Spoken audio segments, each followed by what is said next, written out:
I open the joint meeting and call the parish council meeting to order. And I call the city council meeting to order. We welcome you to the special joint meeting of this council. As presiding officer and parish chair, I would like to announce the following. This is a public hearing. To address the councils on any item on this agenda, please fill out the speaker form to submit your information to the clerk prior to the call of the agenda item, or you will not be given the opportunity to speak. Staff assistance is available if needed. Items for submission to the council should be handed to Council Clerk Ms. Veronica Williams, seated to my left. When addressing the council, please state your name and title for the official record. The 3-minute rule is in effect. No debating or confrontational statements will be allowed. Any interruption of this lawful assembly is prohibited and will not be tolerated. The front row to my left is for media only.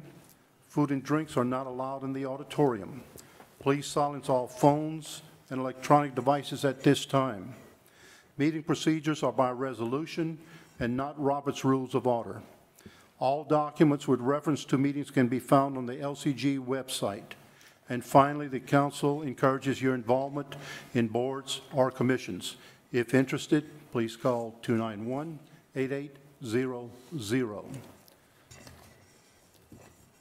Public hearing, proposed fiscal year 2021-2022 budget.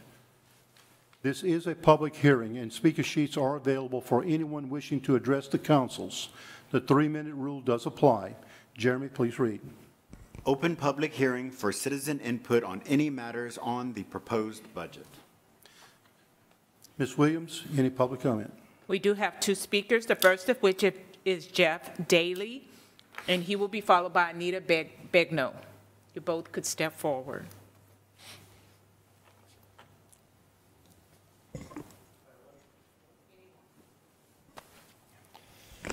Howdy, how y'all doing tonight? Hey, Jeff? good. Excellent. So my name is Jeff Daly. I'm a city resident represented by Mr. Andy and a parish resident represented by Mr. John. I'm here representing only myself and nobody else, just as an independent citizen. Thank you to everyone who's here tonight and everyone who's watching from home. I think everyone who's here is doing so because they care about this city and they care about this parish, and that's to be commended. I actually want to give special thanks to our mayor president because I want to make sure you understand I think you're a good man who's working really hard for our city and our parish, and I really appreciate you for that. I may disagree with some of your policies, but I hope you don't take that personally. So with that, I have a couple of comments I want to make about the budget. The most important being that this is not a fiscally conservative budget. This is an overly liberal budget, both from terms of projecting revenue and in terms of capital spending. Usually, Lori is pretty conservative with revenue projections, which leads to surpluses at the end of the year. This time, we have revenue projections that are overly aggressive, which can lead to unnecessary deficits. The next 12 months will not be the same as the last 12 months. The last 12 months, we had billions of dollars of federal money flowing into our economy that we cannot expect to have over the next 12 months. Retail sales have been supercharged as a result, and I think we're going to be lucky if next year matches this year. If that's the case, the city is going to be $10 million short of what's in the budget from a revenue perspective.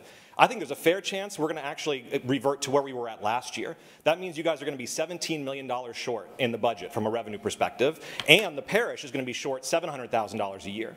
What those deficits threaten is the health and integrity of our fund balances.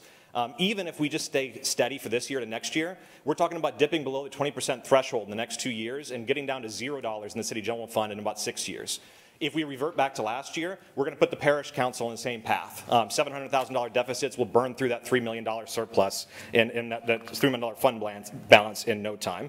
And so I really don't think we should be approving a budget that's spending revenue that likely won't be realized. As a result, my suggestion is that we should revise the revenue estimates down, and we should budget accordingly for a more fiscally conservative perspective. Finally, on the capital front, I think the city needs way more details before approving the largest capital improvement program in the city's history. These comments are limited to the city. Why should we quintuple normal capital spending from last year's 5-year budget? That's overhead spending. That's an incredible increase. Why should the city take on $180 million of debt for projects we know almost nothing about? Why should the city take on debt to pay for capital projects that will create unfunded maintenance liabilities like these mega park projects, which I'm not against, by the way, but we need to have a plan for how we're going to pay for these things. I believe the city council should establish minimum standards before approving millions in spending, especially the spending that's funded by debt. These standards should include that require the administration show a plan with a budget that's garnered public input and has an analysis of what the long-term financial impacts are of these. I actually support increasing spending. I'm not against necessarily the idea of increasing spending, but we need a plan, a budget, public input, and long-term analysis of the financial impact. As a result, I think the city council should zero out almost all those capital projects and request the administration come back to them one at a time with the proper stuff in place. I have a few more comments, but I want to respect you guys, so thank you all very much. Appreciate it, Jeff. Thank you. Chairman, Ms. Chairwoman, may I approach to hand out resolutions? To our clerk. Next Thank you. speaker is Anita Begnaud. She has some handouts. Okay, thank you. Hi, Anita Begnaud, CEO of the Downtown Development Authority. My friend Andy Hebert is not here tonight, but I almost want to ask if I can speak as a city resident and as a parish resident. But I'm here tonight to actually talk as the CEO of the Downtown Development Authority. You know, it's tough to follow Jeff Daly. He does a lot of work to research and study. But I want to talk specifically about the allocations in the budget that deal with downtown infrastructure projects. The first I want to talk about is the 2 garages in the bond program for complementing private development. You know, for a long time we've been talking about wanting to redevelop and revitalize our downtown, and we know that parking is a key issue when it comes to that revitalization and that redevelopment. We've tried in the past to RFP projects, city-owned and parish-owned land, and asked developers to redevelop an existing parking garage as a part of that, and the numbers just didn't work. Parking is expensive infrastructure. But I challenge us to think about it like we think about roads and bridges and sidewalks, because in downtowns, they're imperative infrastructure that can help us to go vertical downtown or can impede us being able to move forward with the progress that I think all of us collectively want to see. Putting these parking garages in the bond program is not saying we're absolutely building them. We have not decided on a location for either one of them. It's to say that we are prepared to come to the table for a public-private partnership with a private developer that shows interest in developing downtown, but also meets the goals of the Downtown Action Plan, which was passed by the City Parish Council previous to this form of government. We also have sidewalk money in the budget. That has been true for a number of years. Some of that work has been slow going, especially the ADA compliance we've been working on. That work started years ago with Neil Schaefer doing a study of quadrants throughout downtown. We've finally started to do some of that work, but we have a lot more work to do if we want to make downtown truly accessible to all of our citizens. And then we have the Main Street project, and also potentially studies and research for other sidewalk projects to make downtown a more viable place for true urban development. It's very difficult to get private developers interested in developing in a downtown with open ditches on some of our main streets. The last, I'm speaking in a dual role, both as the CEO of the Downtown Development Authority, but also as an appointee to the Evangeline Thruway redevelopment team. There are a number of projects, 14 to be exact, that are realized in the $2.8 million that's allocated in the budget.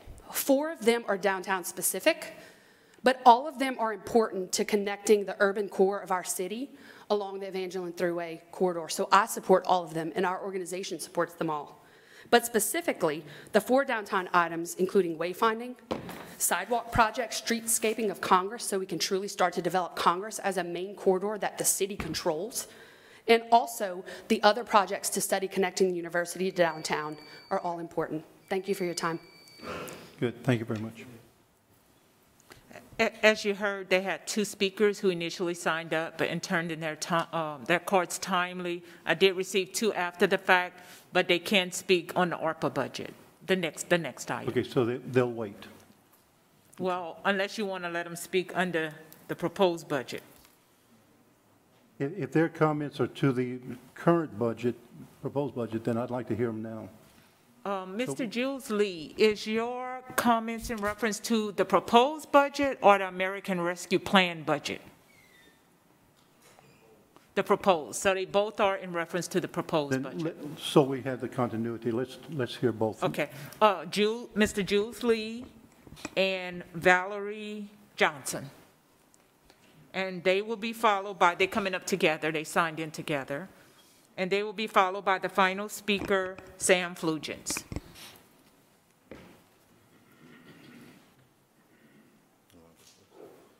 Mayor President and members of the City Council, my name is Ma'am, you may lower your mask so Oh, we can thank better you. hear you. My name is Valerie Johnson. I'm originally from Chicago, but Lafayette has been my home for the past over 10 years now. I mean, it's really been a great transition for me. So I'd just like to say I'm here today, you know, to represent my neighborhood, which is the neighborhood of Acadian Heights, District 5. And for the past several years, we have experienced, I've really watched my neighbors grow through severe trauma and heartbreak and just flood event after flood event after flood event. So whenever we get an average rain, our hearts sink because we know someone's going to flood. So what's been happening, just to make a long story short, what happens is whenever the Vermilion River crests, it flows through our neighborhood. It flows through the Acadiana Park and into our neighborhood, and everyone behind us floods. So I'm here to say that we just want to petition for our neighborhood today, and we'd really like the proper allocation for our neighborhood to help us address this. We are exhausted, we are traumatized, and you know, we really don't know what else to do but to come here and petition for your help and your support today to make sure that our neighborhood is addressed. I mean, we are a neighborhood. It seems to me that a lot of people in Lafayette seem to look down on the north side, which I've never understood. But I mean, we have a neighborhood that is cohesive. Everyone sticks together, and we look out for one another. Go ahead. So, excuse me, my name is Jules Lee.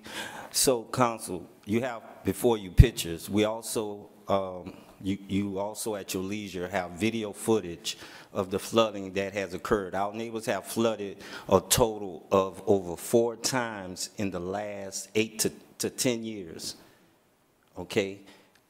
We don't know what can be done as far as the dredging of that canal that runs behind our house, the coulee. Well, to me, it's a canal. But anyway, so it's something needs to be done. We have mothers having to get their children up. I'm pretty sure that if we're traumatized, the children are traumatized. We got elderly people. Mr. Washington, him and his wife hopefully can be here. Mr. Washington suffered a heart attack. He's a Katrina survivor. He went into cardiac arrest because of seeing the water in the levels behind his house that constantly get high. The park, if I'm permitted just 10 seconds, the park area has a flood zone. The area that we live in. Please wrap it up. The area that we live in was not designated initially as a flood zone. Okay? So I kindly ask that y'all would allocate the proper funds that is needed to address this situation in our neighborhood. Okay. I kindly thank you for your time and your consideration. Thank you, sir. Mr. Mayor President. Thank you very much. Thank you, Madam Chair, Mr. Chair. It's my understanding this is the Park area, Winnipeg area, even close to Alexander Street area. Look, it's horrible. I agree, and I know the councils do as well. So we don't have the silver bullet yet, but I will tell you, and the Public Works Director is right behind me, so he can tell me if I'm wrong. One of our projects in place in this current budget is to address right where the park area is. So there should be some relief coming soon. I know a lady right out there on Winnipeg that poor thing was stuck in the May flash flood event. We had to. Did you really? Wow. So we had to bring some sandbag. We're very familiar with that area. I promise you it's on the radar. There's budgeted money right here in the 2021 budget, but also the city council approved emergency funds that we're using, some of those for that exact area. But we do need to remember, it's a comprehensive plan, so the long-term effect, even though we're about to go spend a couple million, that's fine, it's going to help. It's not the cure, but whenever we start getting into the river, as you mentioned, and lowering those levels, it's going to help that area a lot. So, look, I appreciate you coming out here, because we can look at engineering reports and things on paper all day, but nothing beats talking to real people. So thank y'all for doing that. Oh, yeah.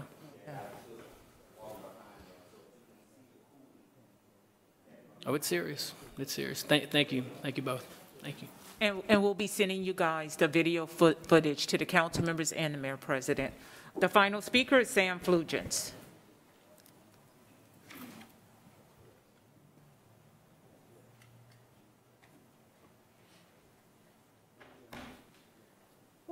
Long day. Good afternoon. Good afternoon. Ladies and gentlemen of the council, my name is Sam Flugents.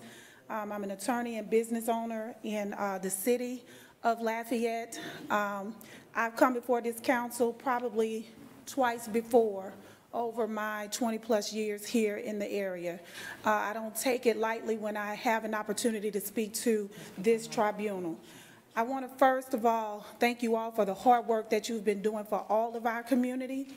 The last time I was here was for that specific purpose, to ask that something be done on behalf of our community, and you did that, and I thank you. The second thing I want to do that I would be remiss if I didn't, I want to thank this gentleman, my colleague, who's also an attorney, Mayor President, Josh Guillory, who is giving us an opportunity. I represent North Lafayette Redevelopment Authority, a political subdivision of the state. I want to thank Mayor Guillory for giving us consideration and placing funding in the budget for us to have some infrastructure, for us to have the opportunity to have some infrastructure money to get this mandate going. North Lafayette is the only political subdivision that has the charge of redeveloping North Lafayette, the geographical confines known as North Lafayette. I personally told the mayor, probably I think on today, that it's my dream and my hope, and I said this before the council previously, or some words to that effect. My hope and dream is that we can eliminate that word or that line, that boundary, that thing, whatever that thing is, that creates the north and the south side.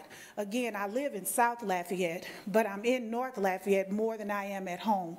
I sleep at home and I drive into my community where I work, and I do diligent things from grassroots all the way up to the top of the bureaucratic triangle. And so what I'm asking this council to do is to support this budget item, allow North Lafayette to have what's needed to bring forth that mandate. This political subdivision was created by legislature with good intent, however, without a funding mechanism. We have laid in abeyance for several years, however, doing everything that we had to do to make sure that it did not seem to demise or go away. As you all know, a political subdivision of the state has a lot more teeth to it than regular entities who come before you and seek line item, budget items, et cetera. So once again, that's the reason I'm here tonight, is to ask you all to support this budget line item.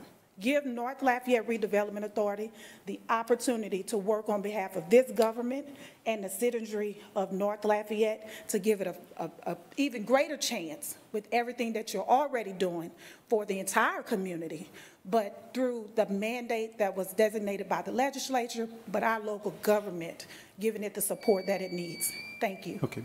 Thank you very much.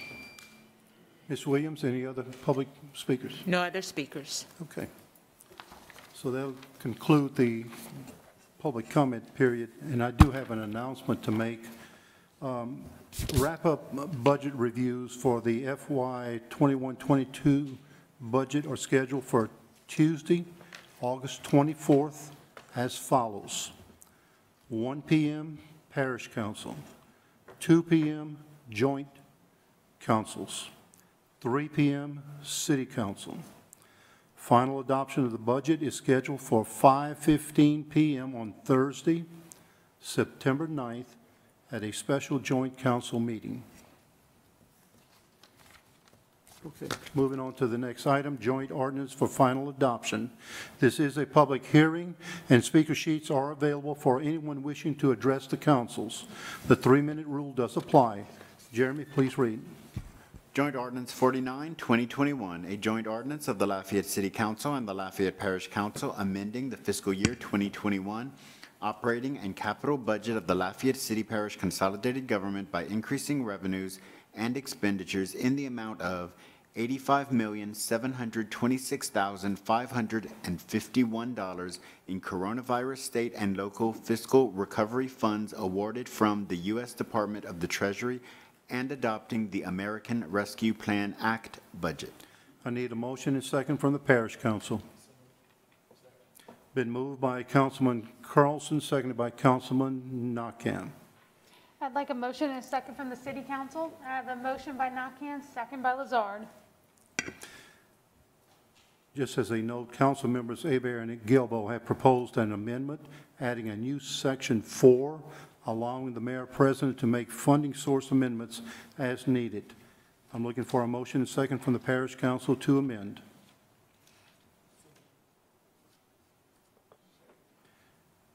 Been moved by Councilman Carlson, seconded by Councilman Rubin. I need a motion and a second from the City Council to amend. Motion by Nakhan.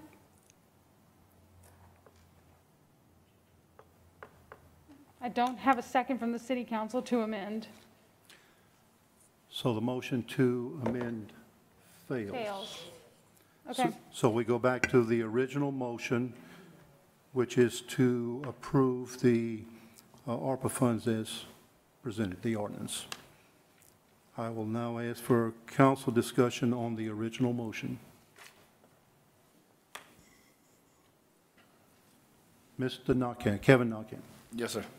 A couple of questions I have, maybe legal or our administration could guide me in the right direction. The projects look great. I like the projects. I think they're definitely needed both in the parish and the city. I guess the concern that I've had or been questioned is some of the projects, obviously on the parish side, water for the fire departments, tanker trucks, putting in fire hydrants, those all seem to be in line with water, sewer, and stuff that they were saying is approved. I'd love to do all the roads and the drainage as well. I guess my question is, what's the thought process behind if those projects are not approved, if they're not approved, what happens at that point? Because especially on a parish project, it's not like we could take money from another fund and go do a $2 million project. We just don't have the money, the capital, or funds available to just, hey, ARPA's not approving it, so we're just going to pay for it out of this fund. We don't have it. And number two, if they came back and said it's not approved, what are we just going to do the projects, or is there mad science behind the fact that we're going to vet each project and then we'll know if it's good to go, then we'll do it, and if it's not, then we stop? I mean, can you guide me as far as for that? Sure, that's no problem. So if it's, the short answer is if the CPA attorneys that are hired to analyze each line item do not bless off on it, then we wouldn't go forward with it, obviously. Now, my appreciation, I'd like legal to correct me if I'm wrong, but my appreciation of the facts now that the amendment didn't go through would be that line item would have to go back to the council to be reappropriated, maybe put in a reserve account. But I'll defer to legal and see if he has anyone to speak on that. Oh, there we go, CFO. Thank you. That kind of brings together an amendment that I was going to ask you guys to make.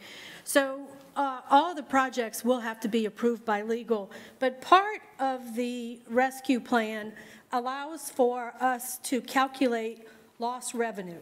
And it's a detailed calculation. We've taken a shot at it, but we would like to hire an expert, a CPA firm, to assist with the ARPA compliance. So that way, because this is going to go on till 2026. So we need the continuity to bring us through all those years. So I was going to ask you to change under the parish ARPA number 29. We mistakenly wrote cornerstone contract, but really that should be ARPA consulting. And so what that would be for the CPA attorneys to help us vet the projects to make sure they comply. But the CPA firm, one of the many things they'll do is review our lost revenue calculation. We will be able to use the lost revenue under the program to cover programs that don't fit, projects that don't fit into the defined slots. The lost revenue calculation will allow us to use it for governmental projects that, let's say we want to buy the tanker trucks, but tanker trucks don't fit into some definition within ARPA. If we have lost revenue that equals the tanker trucks, then we could use that section of the rescue plan to cover those tanker trucks.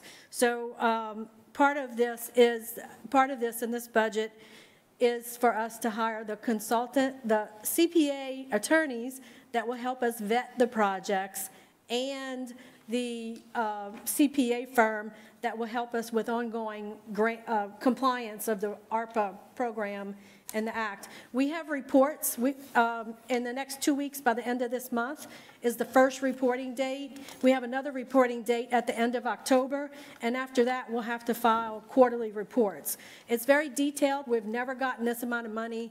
Both the Community Development and Planning Department and the Accounting Department is not staffed and equipped to handle this without the professional assistance. So I hope that it somewhat answers your question. If the project doesn't fit into one of the slots, it could then fit under the lost revenue. But without doing the lost revenue calculation, we don't know what the next step is after that. So I guess my question is, how much are we accounting for lost revenue? We need the CPA firm to help us with that calculation. Part of the issue, for example, we did a rough and dirty calculation, but our calculation has to be Say that based. again? A rough and dirty, a quick and dirty. Oh, wow. Okay. The calculation is based on our audited financial statements, but our ARPA money came in a city allocation and a parish allocation. So now we've got to go back and figure out how to comply with the regulations during the calculation. We're on the audit when we have two separate allotments of money. So it's stuff like that that we need assistance with. Okay, and so you have this amendment drafted, or you just realize now that we need to offer an amendment to No. this ordinance here? Just this one line item, I just realized it this morning that it said cornerstone contract when it should say ARPA consulting. Okay, because And it's covered, that is covered by the grant. I don't have a problem with that. I mean, I just want to make sure that everything is done right, because at the end of the day, I don't want to be on the hook for doing projects that is not approved. And ultimately, if it does come back, I'm going to just pass the buck to the mayor president and say that was his plan. So I'm not done, because I want to offer something, but I'll go ahead to move the meeting forward. I would like to offer that amendment. Get the attorney. For Ms. Toops to make that line item change to take away cornerstone.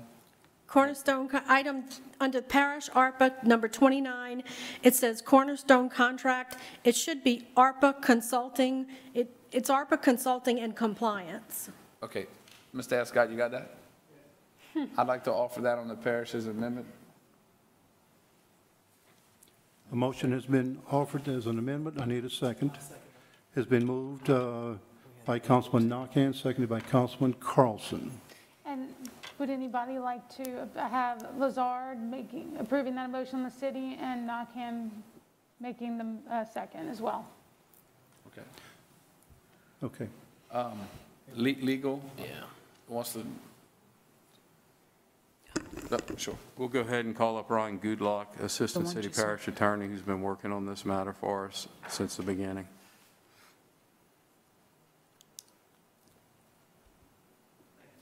Go ahead, sir. Introduce yourself. Sorry, Ryan Goodlock, Assistant City Parish Attorney, and I'll take that off. I was going to try to yell through it, but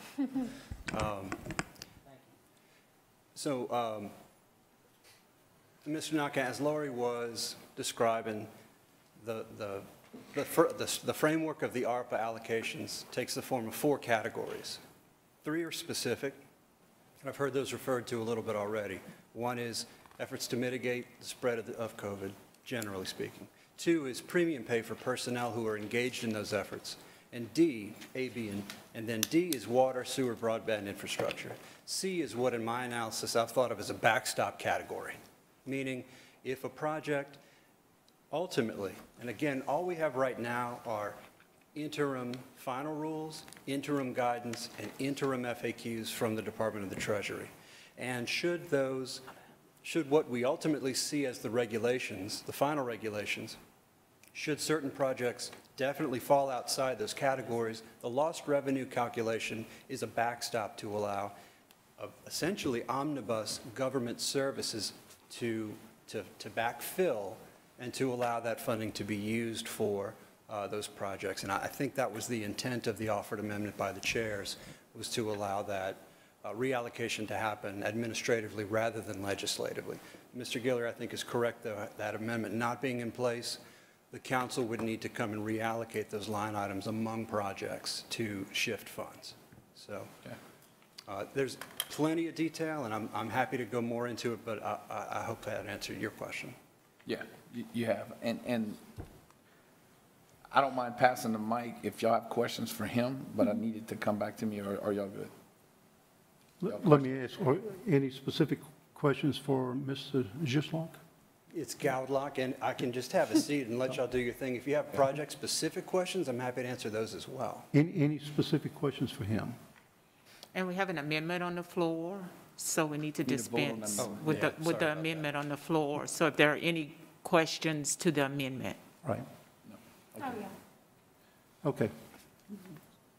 Not hearing any. Yeah, we need to clear the amendment before we do anything further. After that goes, I want to come back up. Right. All right. So what we need to do is the amendment is to amend parish ARPA number 29, and it be consultant and compliance. Correct? It would be ARPA consultant and compliance, changing Cornerstone contract for $360,000. Correct. Any discussion on the amendment? Okay, then parish council, we will vote. Public comment? Public comments, Ms. Williams, on the amendment? Okay, on the amendment, for those citizens who are in the audience, would you like to speak to the amendment? And that's only related to the change of the contract name? No. No? Okay. No speakers. All right, then we call for the vote. City District 1? City District 1? No. City District 2? Yes. City District 3? Yes. City District 4? Yes. City District 5? Yes. Parish District 2? Yes. Parish District 3? Yes. Parish District 4? Yes. Parish District 5? Don't forget to vote on your screen. Yeah, don't forget to vote. Okay? I'm sorry, I didn't catch Parish District 5. Yes. Motion to amend is approved.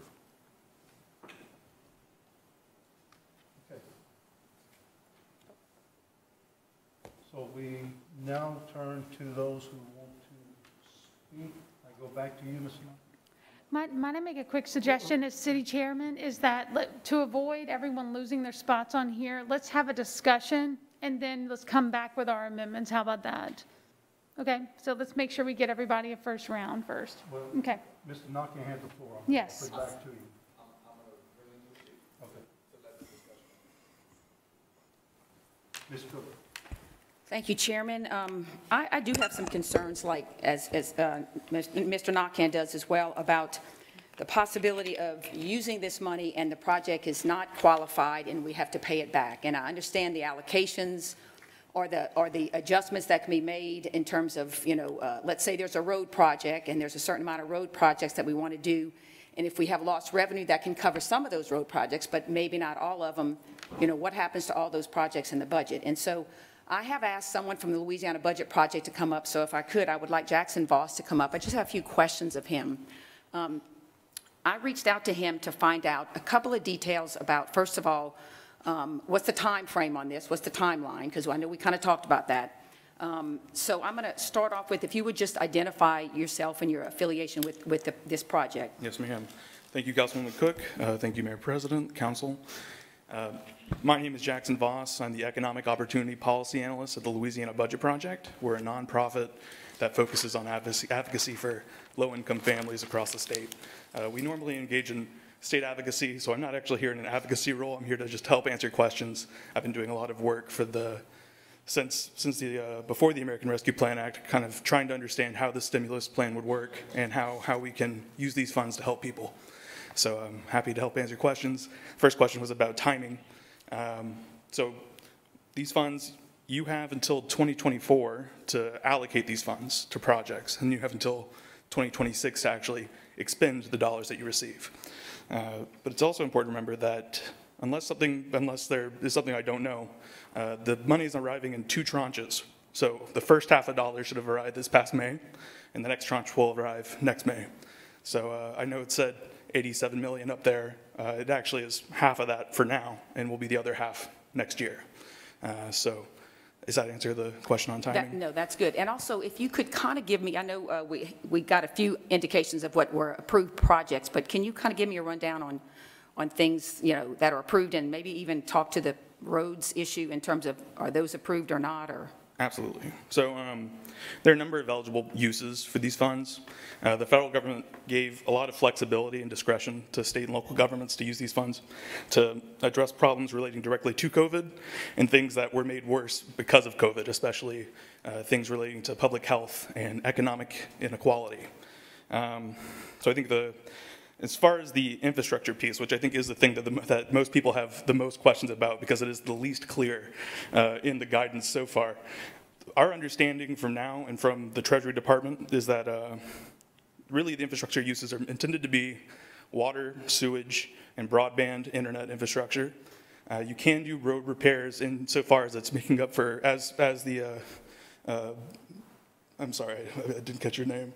As he mentioned earlier, to make up for revenue shortfalls, you can invest that into, and there is a calculation that is in the Treasury guidance I can help provide later if needed. But in addition to revenue losses, if, for example, if you're replacing pipes that carry water and you have to tear up the road, you can pay for those kinds of road repairs using these dollars. But in general infrastructure projects are not intended to be the use of these funds. And I have a feeling that those would be recouped by the federal government if they were spent that way. So if it's just a regular road repair that doesn't serve a public health or economic equity kind of use, it's likely that those dollars could be taken back. And when is the final actual list coming out? I know we've talked about that as well. Yeah, our understanding is that the final guidance is going to come sometime in September, hopefully in the next month or so. It has been, we're waiting on it. Hopefully it'll come soon, so people can have solid answers to some of these questions. And hopefully that's going to be the list that can help us clarify. Absolutely. I think that one thing to keep in mind too is that it is going to be kind of a process. There's going to be interactions between state and local government officials and the feds over time. There's going to be reports that Lafayette will have to submit as it kind of engages in projects. And the guidance so far really puts the impetus on spending these dollars the correct way on local government in particular, which is, it's challenging. So I would definitely urge y'all, if you haven't already, to read the guidance and be not necessarily cautious, but intentional in the way that you kind of allocate these dollars. And that's kind of been my concern, just the fact that we don't spend them where we shouldn't spend them and find ourselves in the position where we have to, pay that money back. So yeah, I guess that was kind of my reason that I wanted to bring you up, just so we could maybe talk about, the clarity of what projects were allowed and what the consequences may be. So if anybody else has any other questions, I thank you so much for coming, and I appreciate you kind of clearing that up for me. If maybe y'all already knew, but for me, I appreciate that. So thank you. Absolutely. Happy to answer questions anytime. Okay. Councilman Carlson. Thank you, Mr. Chair. And I didn't catch it. I want to get straight. What is your name? Gowdlock. It's Ryan Gowdlock. Galdlock? Yes, sir. Awesome. So I don't know if my question is directed towards you or Lori. Lori, you'd mentioned earlier the formula, and so I've looked at this a little bit. I'm by no means an attorney or a CPA, but it seems like the infrastructure money is tied to lost revenue, from my understanding. And last year, thankfully, the parish didn't lose money. And so, so we can use, my understanding, which is probably not accurate, but my understanding is we can use the national average, which is about a little over 4%. Yeah. Okay. So if we can do that on $100 million in revenue, which this isn't, this is less, we can spend about $4 million on roads, and we've got about $23 million on parish road projects. So how are we going to reconcile those two numbers? And that is the issue, and thank you for changing the name of that line item so I could hire the CPA firm to help us with this. But I was pleasantly surprised. We did the quick calculation. Mm-hmm. It was more than what I thought it would be, and it was because they allowed us to use that national average. I think it was a little over 4%. 4.1, yeah. 4.1%, yes, sir. And so it's going to be more than $4 million. I don't really want to commit to that now, what the amount will be, but it will be more than $4 million. It's how much of that is going to city and parish is kind of really where we need the firm to help us iron some things out. And they'll also be skilled on any other adjustments in the calculation that would allow us to increase that amount so we can maximize that amount. But any of the road projects seems to be the main question. If it's not covered by that lost revenue calculation, I believe that's what the earlier amendment that didn't pass was related to, that would allow us, if there was a particular road project that wasn't covered in ARPA, we would administratively be able to move that road project to a different fund number and then take another project that does qualify and slide it over into the ARPA fund number administratively so we can roll with it, because there is a time limit, as he said. We do have to commit and have these monies obligated by the end of 2024, and they have to be spent by the end of 2026. And we know that a lot of our capital projects are just moving slow because since the pandemic started to begin with. So that is why that amendment was proposed, to speed things up. So now we'll have to come back to you, and that's fine. We can do that too. It'll just take a little bit longer. But there is some movement that we know we can do with projects like that that hopefully will cover the difference. But certainly we won't enter into a project and spend this money if we don't have a legal guidance telling us it's covered and by what section of the act. Okay. I mean, I certainly hope so, because I agree with Councilman Nakhan. All of the projects as I look at them are worthwhile projects, and I certainly don't want to see some cut and others added. I'd like to see us make sure that we can accomplish all of these projects. I just don't want to, the city can pull from their general fund to cover a $4 million project. The city can't, the parish can't. And so I want to make sure that we're good. And I get that there's some leeway in that formula. I was looking at it. It isn't just straight, lost revenue and that's it.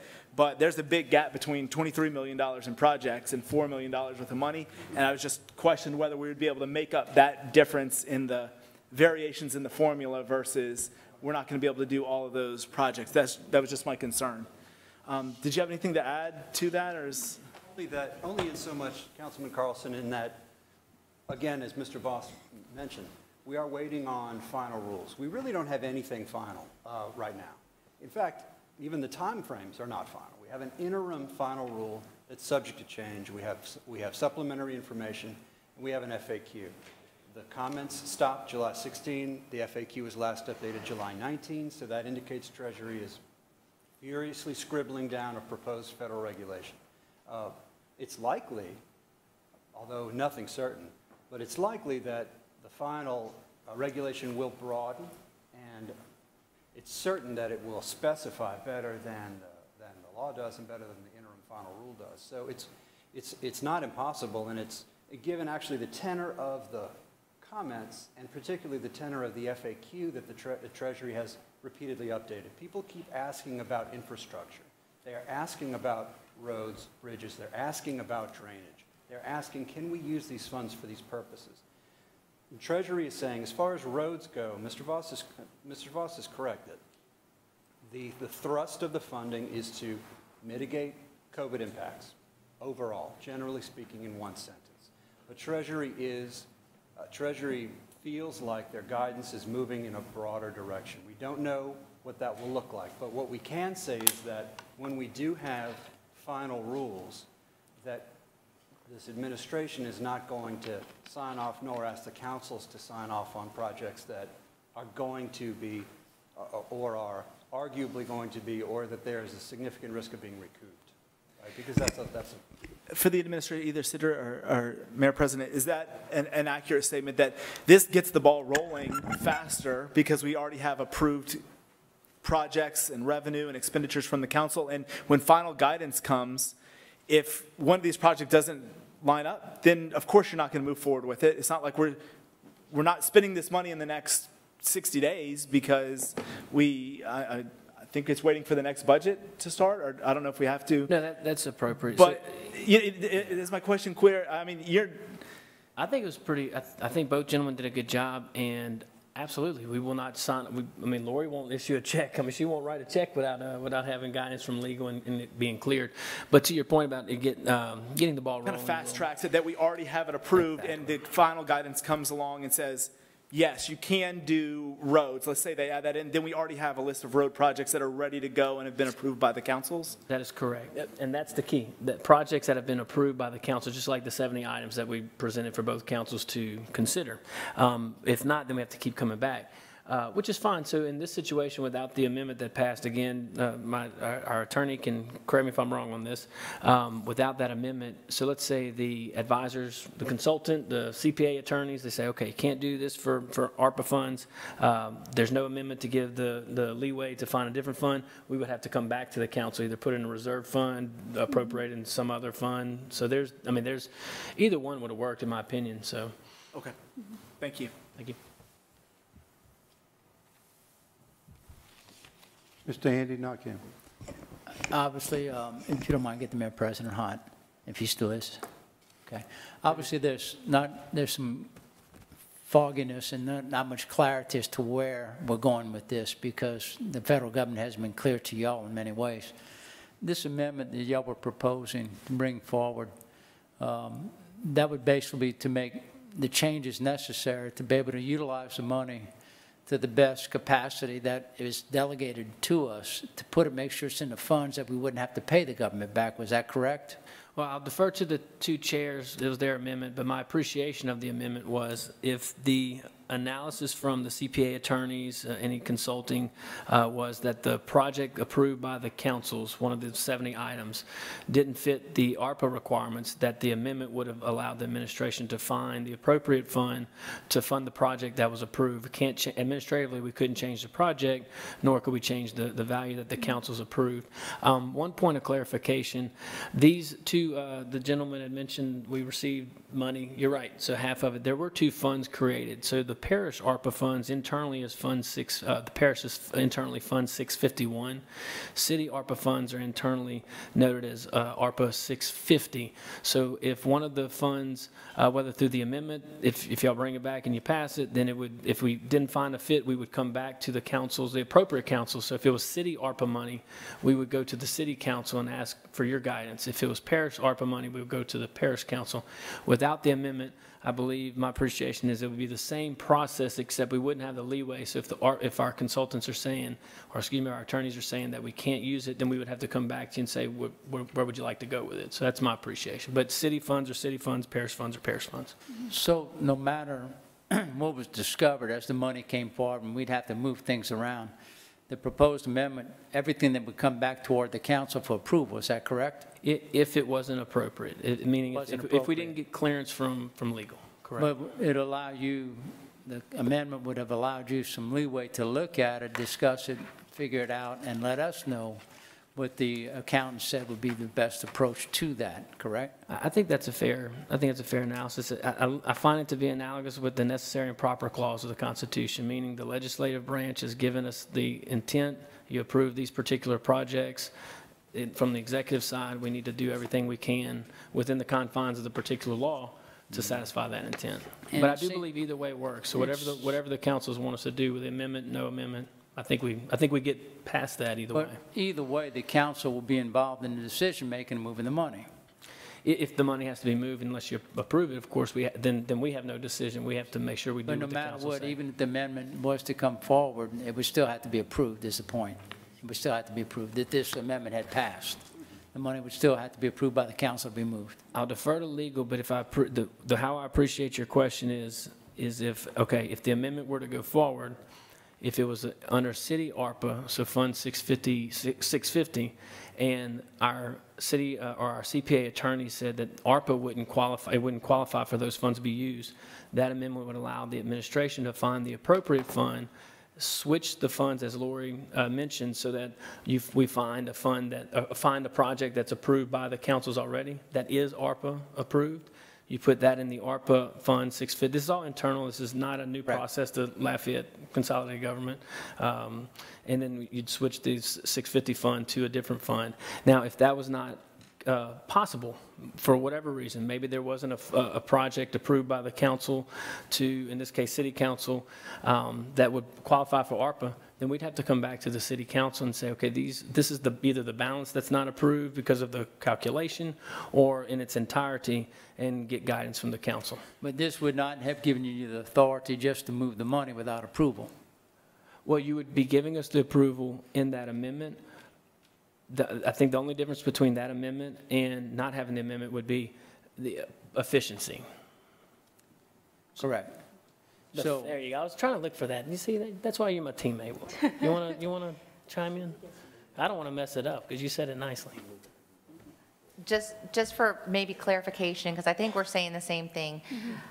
It would allow an administrative amendment to change the funding source, but not the amount of the project or the project itself, just from where the funding was coming, correct? So if it was a sidewalk project that was expected to be $100,000, it would still be a sidewalk project that's $100,000. We're just moving it from ARPA to maybe another funding source from the city general fund, as an example. Okay. So it wouldn't take anything away from anything or add anything to anything necessarily. It would just put the proper funding sources to the proper projects is what it's doing. Yes. Okay. I would just amend one tactic. Okay. The Fund 101 is very sensitive to all of us, so that would not be the fund. I would go to the council first. Right. So I would even suggest maybe considering, if you bring the amendment back, to exclude the city general fund without council approval, just because of the sensitivities.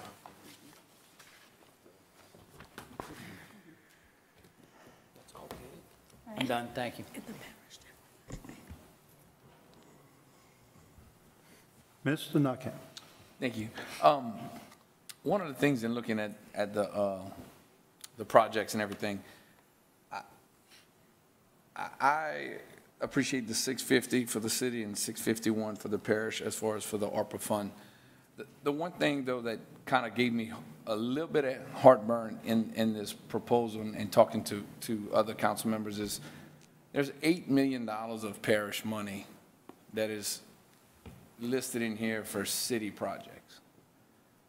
And I feel since we don't know where it's going, and I got a feeling the city's not sure about projects and we don't want to be caught, I would like to offer an amendment to pull out the parish $8 million that was going to be spent within the City of Lafayette projects and have that moved over to ARPA Fund 651 and have it sit there until the analysis and the CPAs and the firms can confirm what projects are actually value and we can actually get it approved. It's nothing against the city. I'm not trying to draw that picture or paint it that, you know, you shouldn't have it, but every inch in the city's in the parish, every inch of Scott's in the parish. Look, we can have that all day long. That's not where I'm going. but I feel like it's parish funds, and I appreciate you wanting to put $8 million of projects and sidewalks and stuff within the city, but I feel like it's the parish's money, and the parish has been hurting for so long. So if there's any potential project that we could do, I think we should share it with our municipalities and unincorporated areas. But I just feel like it would make it a little bit cleaner if we can pull that $8 million out and stick it in 651. I'm not saying spend it. I'm not saying put it in our general fund. I'm just saying identify it as ARPA, 8 million future projects, and in that way, I'm not going to be in office in 26, so whoever else is going to be in here can handle that. But I just think it would be a good gesture to put it there and then let the CPA, let the consultant that we hire, let them figure out what's approved and not. And that way it makes it cleaner so that the city knows exactly what money is in their 650 fund, ARPA 650 for the city, and I would have a better true number of what I have in the parish 651. So it kind of puts the monies where they need to be to make it a little bit cleaner. So I'd like to offer that amendment. Mr. Nakane will accept it, but please state specifically what you're asking for. Remove $8 million from the ordinance here and put it in ARPA Fund 651 and hold it there. Am I saying it right now? Well, I think you're rounding up a little bit. I think you want to, I believe the total is $7,375,000. That's fine, whatever it is. Is it I like to numbers? round. Is it numbers 33? Somebody. Numbers 33 through 34? 44. Through 44, 33 through 44? Do you need me to read those out? Nope, I think we got them. We have them for the record. Okay, we have it for the record. All right, so we understand the motion. I need a second. From the parish. From the parish. It has been moved and seconded by Councilman Nakane, seconded by Councilman Rubin. City? I need a motion from the city. Do I need a motion from the city since that's parish dollars? I do? Yes, it's a joint ordinance, so Okay, you so need it's it from because it's a joint ordinance. Okay. Can I get a motion from the city in a second? I have a motion from Cook. Do I have a second? Second from Nakane.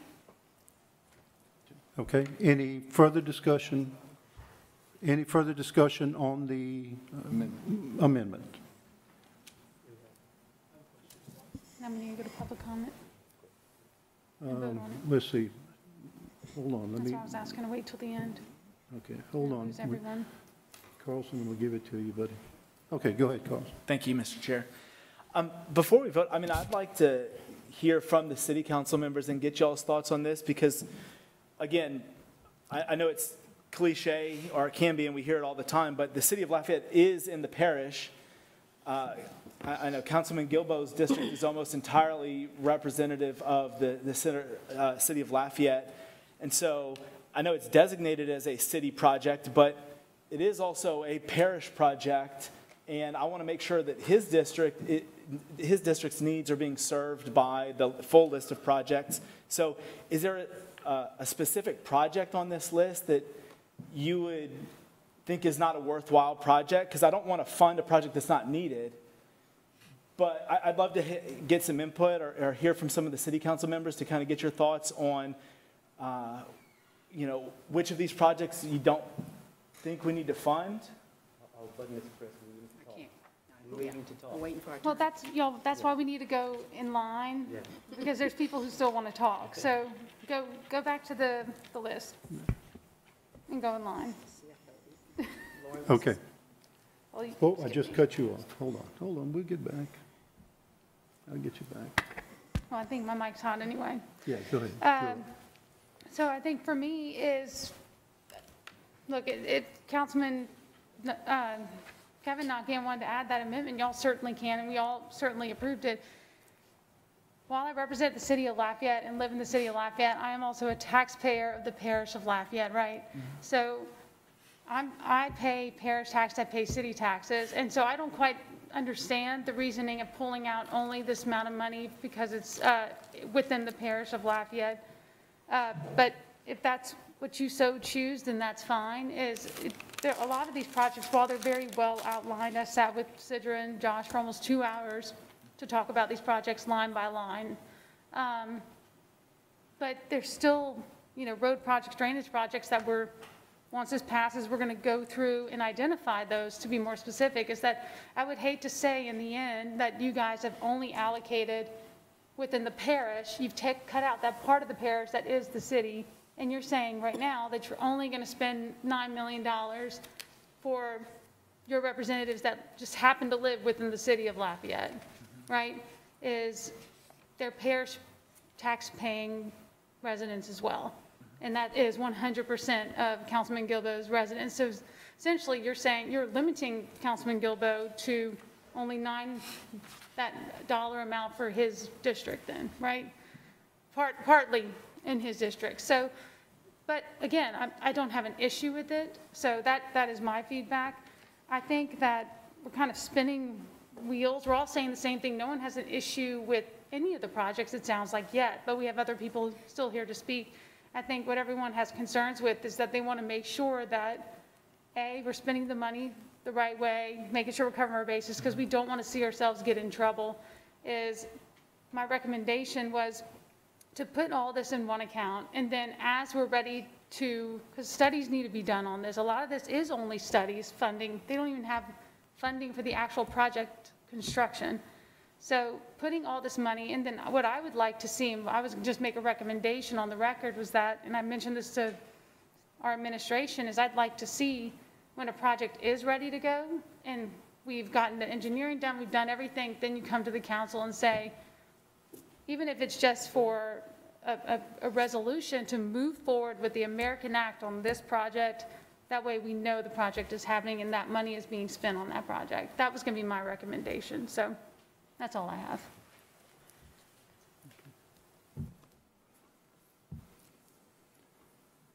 Councilman Carlson, you still have the floor if you. I mean, I still would like to hear from any other council members, city council members. Councilman Cook. Thank you, Chairman. Yes, to your request, I agree with Liz. I agree with most everyone on this council that the projects are good projects. I also sat with the mayor, president, and the CAO and talked about these projects as well, line by line. And while I don't have a problem with any one project, I do believe that we are not in the place to where we can go and say, we don't want to do this project, or how much. I don't have a clear enough idea of how much each one is going to cost. If we're talking about doing the studies and the designs, are we going to have enough money to do the actual project? I have no idea. I mean, and if some of those things. But I mean specifically to the and this, I'm getting pulling out this money. Yeah, no, I think the clearer lines, the better. And again, I don't take it personally, because we the city have been talking about taking our money and running with it. So I don't have a problem with Kevin saying, look, I think we need to put that money in a separate fund. I do believe that as a council, as two councils, that if there is a project that works best for the parish, I'd like to believe that we would come back together and say, look, this is a great project for the whole parish itself, for Lafayette, for the parish, for the unincorporated, and we put our money together. So I'm not saying we're not going to share the money, but I think at this point in the game, the money is being sent to us in two pots. I mean, they didn't send it in one pot. It was sent in two. So I asked last time, I think we should have two separate ordinances. We should have a city ordinance recognizing the money. We should have a parish ordinance recognizing the money. And at the end of the day, we have the projects. Y'all have done a great job with the projects. And please know that I think the projects, y'all did a lot of work, and I appreciate that. But you did separate the projects. So it would be very simple to put it in two separate ordinances. And those joint ones, we come back together when if there is money left. I mean, again, because we don't know for sure what money is really going to be able to be used for all the projects. And listening to Lori, we have CPAs having to go through what the numbers are going to be. We still have a lot of unknowns. And so while I think this is where we are is maybe a little premature to make a decision on this, I think a lot of work has been done, which is great. The groundwork is there, but I still feel like we need to separate. I appreciate the separating of the parish funds, separating of the city funds, the way they put it in a separate fund. I think that's great. And I do think that's important that we recognize those funds separately. And then I'd like to think we're all adults here, that if there's a project that we think, if there's something in the parish that needs to be done, I know that we're all on the same pages, because Lafayette, the city, is in the parish. So I think we we would come together and discuss that. So yeah, as far as what Kevin's doing, I'm not offended by that at all. In fact, I like the idea of clearing the lines a little bit better so we kind of know what we're working with. And so when we get the final say from the list of what's approved and what's, you know, we know, okay, this is what the city has, this is what the parish has, these are the projects, and then we start project by project deciding, okay, because a lot of them I know, for one, a couple of the projects I put on that list, I don't even know if that number really is the correct number. We haven't done anything yet. It might come up twice as that. So again, there's a lot of those unknowns that make me nervous for us approving it as is. I would just as soon see all the projects be zeroed out. We separate them to 2 ordinances, and then we go from there. We still have the projects, but then we start allocating the money to where it wants to go, or where it can go. So I'm on the same page as the separating, and that's you know, that's kind of where I am. No, and I appreciate what Councilman Nakian said. Like I said, I just wanted to hear from you guys, because, and this is, I mean this sincerely, I've heard for 10 years the parish doesn't pay its fair share for projects and capital and equipment and all these different things. And now here's an opportunity for the parish to contribute $7.39 million towards projects. And the city council is saying, no, we're good. We don't need the money. So I just wanted to make sure I was hearing that correctly before we vote on the amendment. Well, we're not good. Let me just say that. We're not totally good, but it is so your money. So you money. want the money or you don't want the money? No, you get the money. It's coming to you. So, you know, right. it's not our money. Right now, it's your money. But so still, correct me if I'm wrong, but there's 2 funds, Fund 650 and Fund 651. There's not 3 funds. And so all of that parish money is in Fund 651. We're just allocating it to city-only projects. And what we're about to vote on would separate that and stop that and say, no, we don't want to spend $7.39 million on the city projects. We want to spend that on the parish side. I don't think that's what he's saying, yeah. All right, let's move on. I'll give the floor to Councilman Lewis. Thank you, Chair. My observation on all this, I think we should have 2 separate funds because the money came in. Okay, we just heard that 651 is for the parish and 650 is for the city. Monies that came in from the federal government are coming in. We never even received all of it as of yet, but they came in separately. My understanding, the parish is getting about $48 million, and the city getting roughly around $36 million. So let's keep that money separate. That's my observation about the whole thing. So we talking about cleaning it up, and I know Mr. Nakin making a motion about about I think it's $7-point-something million, which is great. We're okay with that. But you guys keep your money, and the parish do what they have to do with it, and let the city do what they have to do with their funding. And if, okay, I understand that the city is in the parish, the city of Lafayette, all the municipalities are in the parish. I understand that. But we can work around that. Well, not work around that. We can work with that. We can work with that. But we want to make sure that the city is, everything that's appropriated for the city is appropriated for the city, and we do what we have to do with the mayor and president. We do what we have to do. And like it has been going on for quite some time. We don't want nothing more than we should receive. And I'm sure you guys feel the same way. Okay. Thank you, sir. Thank you. Mr. Nakan. Yeah, Kevin. that's what I'm getting at. It's not to say that these projects aren't going to get done.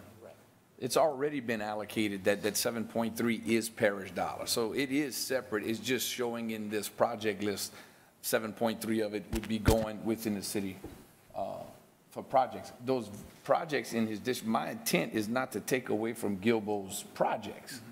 Okay? Let's not get confused here. I'm not advocating to say don't do a project at all in the city or hurt Mr. Gilbo, but what I'm saying is we don't know anything other than the fact that the parish gets X amount of dollars, the city gets X amount of dollars, we have a wish list. All I'm trying to say is I like to be a little conservative. Don't put the $8 million as it is proposed to be all in those projects, because some of those projects might not come through, some of them might do. If they are valuable and they say, yes, it can be spent, I don't have a problem as a parish ordinance, a parish council, turn around and improving that project by paying it from 651, even though the project might be in the city. I don't have a problem at all coming back doing that, but the thing is, it's unknown. So by putting in 651, if that project on 650 is not approved and cannot be done, but there's another project in the parish and we short on money, then I can use the $8 million to finish a project within the parish. If it's approved within the city, I don't have a problem coming back and saying, hey, let's use 651. We have 7.3 sitting here. That project that in Mr. Gilbo's district is approved and we can do it. It's clear, CPA signed off on it, the law signed off on it. I don't have a problem moving that money over and getting that project done within the city. I just wanted it to be clean. That's all my amendment was for. It's not to take projects away from the city at all. Okay. Mr. Rubin. Thank you, Chairman. And I guess I'm going to kind of echo what everyone else has been saying too. We like the projects as well. All right. And I like the fact that Kevin wants to amend it and put I like when you say 8 mil instead of 7.3. Myself. Okay. Yeah. So, okay, let's go. So, putting that money aside helps out in a lot of ways. As far as we don't know where we're going with this COVID right now either. So there's a lot of projects that we might have to help people with housing or whatever else, you know. So putting that money to the side is a good thing for us to do.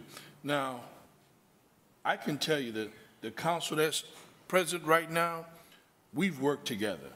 And I'm going to use Councilman Lewis as a prime example because we as the parish, we're supposed to be in charge of the voting booths. Mr. Lewis took monies out of the city and made sure we had an early voting at King Center, which was very good for District 5 in our community. And I thank you for that again, sir. So I feel to believe no matter where the money is, if someone on this council is suffering, I feel to believe that we have reasonable people on this council. Okay. Excuse me. Well, I didn't hear your question, ma'am. But No, we're not taking questions from the audience at this point. There will be a public comments. Hold it. okay. Go ahead, sir. So as I was saying, you know, putting this money to the side, we can utilize it for a lot of different projects that comes up unforeseen in the future. So I'm for separating the money as well. I just want to go on the record for that. Councilman Andy Nakam. There obviously is a lot of confusion moving forward with this ARPA funds. And there'll be a lot of questions and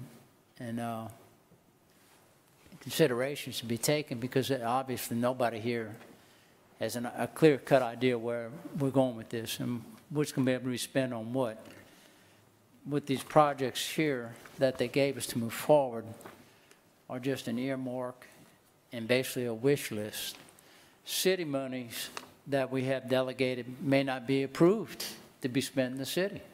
Parish money that they have delegated to spend in the parish may not be approved to be spent in the parish. All we're doing is separating the projects and by the funds which we feel can be paid to these projects to pay for it. It may all have to be moved around here or there. We don't know. I mean, there's drainage projects, there's all kinds of things in there that the city pays for and the parish pays for. And already there are parish taxes, city, look at the roads and bridge tax that are paid for a lot of projects in the city of Lafayette. That's a common given. It's going to happen. I see no difference in this. To sit here and panic and pull back and say, let's kill projects now at this point and maybe we'll come back and add them to it, I don't feel that's necessarily a good thing. I voted to move the amendment forward, only to have it come forward so people could have their say. But at this point, I think we need to stay on point and on target with what we have in our hands because we all agree these are all good projects. It doesn't make sense to kill it right now because we don't know what's going to happen down the road because we don't know what's going to happen with any of these projects down the road. Thank you. Any further discussion by councils on the amendment as offered? Any public comments? Do we have any comments from the public on the amendment that's on the floor, which is under the ARPA budget to remove city projects number 33 through 44 amounting to $7,375,000 and placing that amount into the parish ARPA fund, which is Fund 651? Any comments? Come forth. Jeff Daly? Anyone else? Just Jeff Daly, Mr. Chair. Okay. I just wanted to get a little clarity because I think this has been a common issue that we have in figuring out the proper split between city and parish. There's nothing wrong with spending parish dollars in the city because the city is part of the parish, right? In this case, I think there is something wrong about spending parish dollars on city infrastructure. The roads, bridges, and drainage in the city is the responsibility of city government, not parish government on that front. The responsibility for roads and parish roads and all that is parish responsibility. So I do think it makes sense for parish money to be focused on parish infrastructure, especially because the parish has a giant backlog of deferred maintenance work on that front, whereas the city actually has the capacity to pay for all these projects, right? The city can afford every one of these projects. The city can afford to do them if they're worthwhile projects. I also want to make sure, I don't know if this is counted in the amendment at this point, right now, and this is one of the fundamental flaws, quite frankly, with this entire endeavor. I don't understand why the parish is burdened with 100% of the cost of the staffing for this. It's $4.2 million between the cornerstone or not cornerstone contract, $3.9 million for the temporary staffing. 45% of the funds are city dollars. I believe the city should be paying for 45% of the overhead, although I honestly think $4.2 million is too much to spend on overhead in the first place. But I just want to make sure that was included as well, because I think parish, I'm an advocate for the city and I'm an advocate for the parish. Parish money, this is a once-in-a-lifetime opportunity, guys. I'll say more on my comments later, but I wanted to go ahead and add this clarity. Thanks. Okay, good. Thank you. Any other public comments? No, sir. Okay, are we ready to vote? Call for the vote. City District 1? On the amendment, yes, I'm sorry. On the amendment. Ms. Williams, if you would restate the amendment so we all know what we're voting on. The amendment under the ARPA budget is to remove city projects number 33 through 44 amounting to $7,375,000 and placing that amount into the parish ARPA fund, which is Fund 651.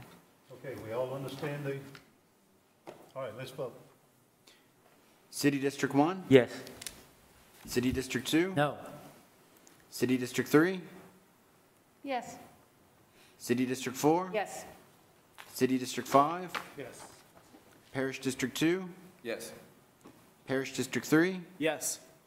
Parish District 4? Yes. Parish District 5? Yes. Motion to amend is approved. All right.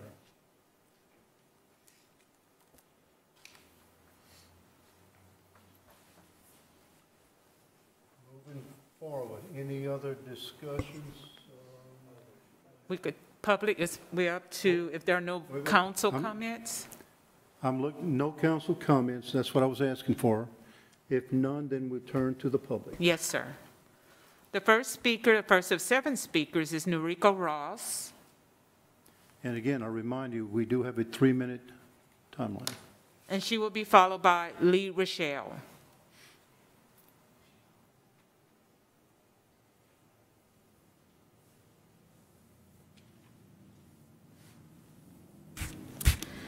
Greetings. My name is Ross, and I stand here today as a mother and concerned resident of the North Side. I love facts, but one who seeks truth with blinders on seek not truth, but justification of falsehood. And the truth is, you all are paid and elected for by the community. So it's imperative that you listen to the community. With that in mind, once again, we pay your salaries. So let me carry on. The fact is, the members here in this room need to start listening to everyone on the North Side, communities, and various organizations. And I never created a petition before, but yet I still managed to receive over 100 signatures in the past 2 days from members in my community demanding their voices be heard. $86 million was given to LCG with our federal tax dollars. We asked the community council, the city council and parish council to vote down this proposal.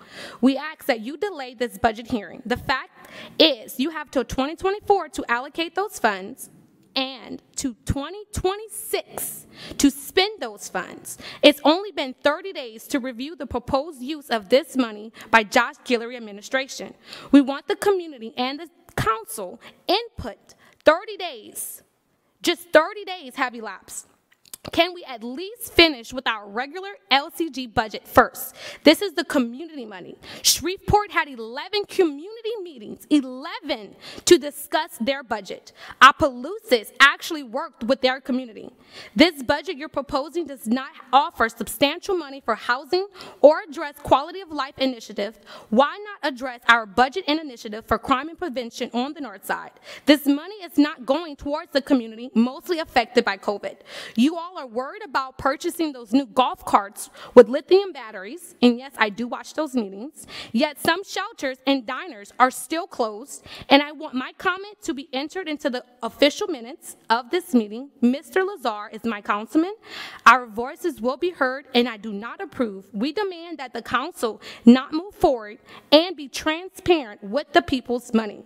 Once again, your salary is paid for by the people in my community, so listen to the people. Please listen and slow down and stop rushing to fund these projects that have not been fully approved yet. Things may change in the future. That's all, and I'm Ms. Ross, and that's it. Thank you, ma'am. Next speaker. Lee Rochelle, followed by Jeff Daly. Hi, my name is Lee Rochelle. I'm the Executive Director of ARCH, which is the Acadiana Regional Coalition on Homelessness and Housing.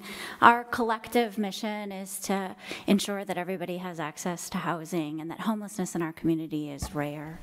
In response to that mission, I often get to speak to you guys about the needs of people who are experiencing a housing crisis. And unfortunately, because of COVID, many people in our community are finding themselves in that category today. A lot of people are hurting right now. There's been a lot of loss in our community, both in terms of loss of life and in terms of loss of income. Small businesses are hurting, and ultimately people have lost their homes. And we haven't seen the end of that yet. The federal government has at least recognized that there's challenges like this across many communities and has thankfully provided some opportunity for funding to assist. We truly have an unprecedented opportunity here, $86 million for the parish, to be used to help us recover from the significant impact that we have felt from COVID. To make the best use of this funding, I think we do need to look around and consider what are the most pressing concerns and be strategic in our approach. The proposed projects are needed, as you have mentioned, but are they the most needed projects? ARCH and its partner agencies have been working together for many months to develop and propose solutions to the housing crisis that we're facing. I have to say, these partner agencies are my heroes. They have been doing more and more with less and less as the months have gone on, and they're still coming to the table with more solutions to this growing need. Many of you have seen our joint request for shelter funding to set up an emergency shelter to meet this need within our community. And as a multi-agency coalition, we're prepared to implement that, but we do need LCG to partner with us and fund that so that the coalition can move forward. And I know that shelter funding is not the only need that COVID has created in our community. I represent just one sector, and COVID's not even done with us yet.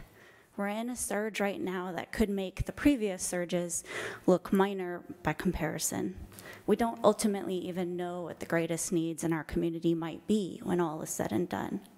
There are growing needs within our healthcare infrastructure. There are small businesses that are still struggling to get on their feet. There's been tremendous impact to mental health in our community. I know shelter is a tremendous need, and it's one that I do hope this council will ultimately help us to fund, but I know there are other needs that need to be considered. That's why I'm asking you to vote no to this proposed budget and to take some time to truly consider what are the most pressing needs in our community and to fund those. Thank you so much. Jeff Daly, followed by Clancy Ratcliffe.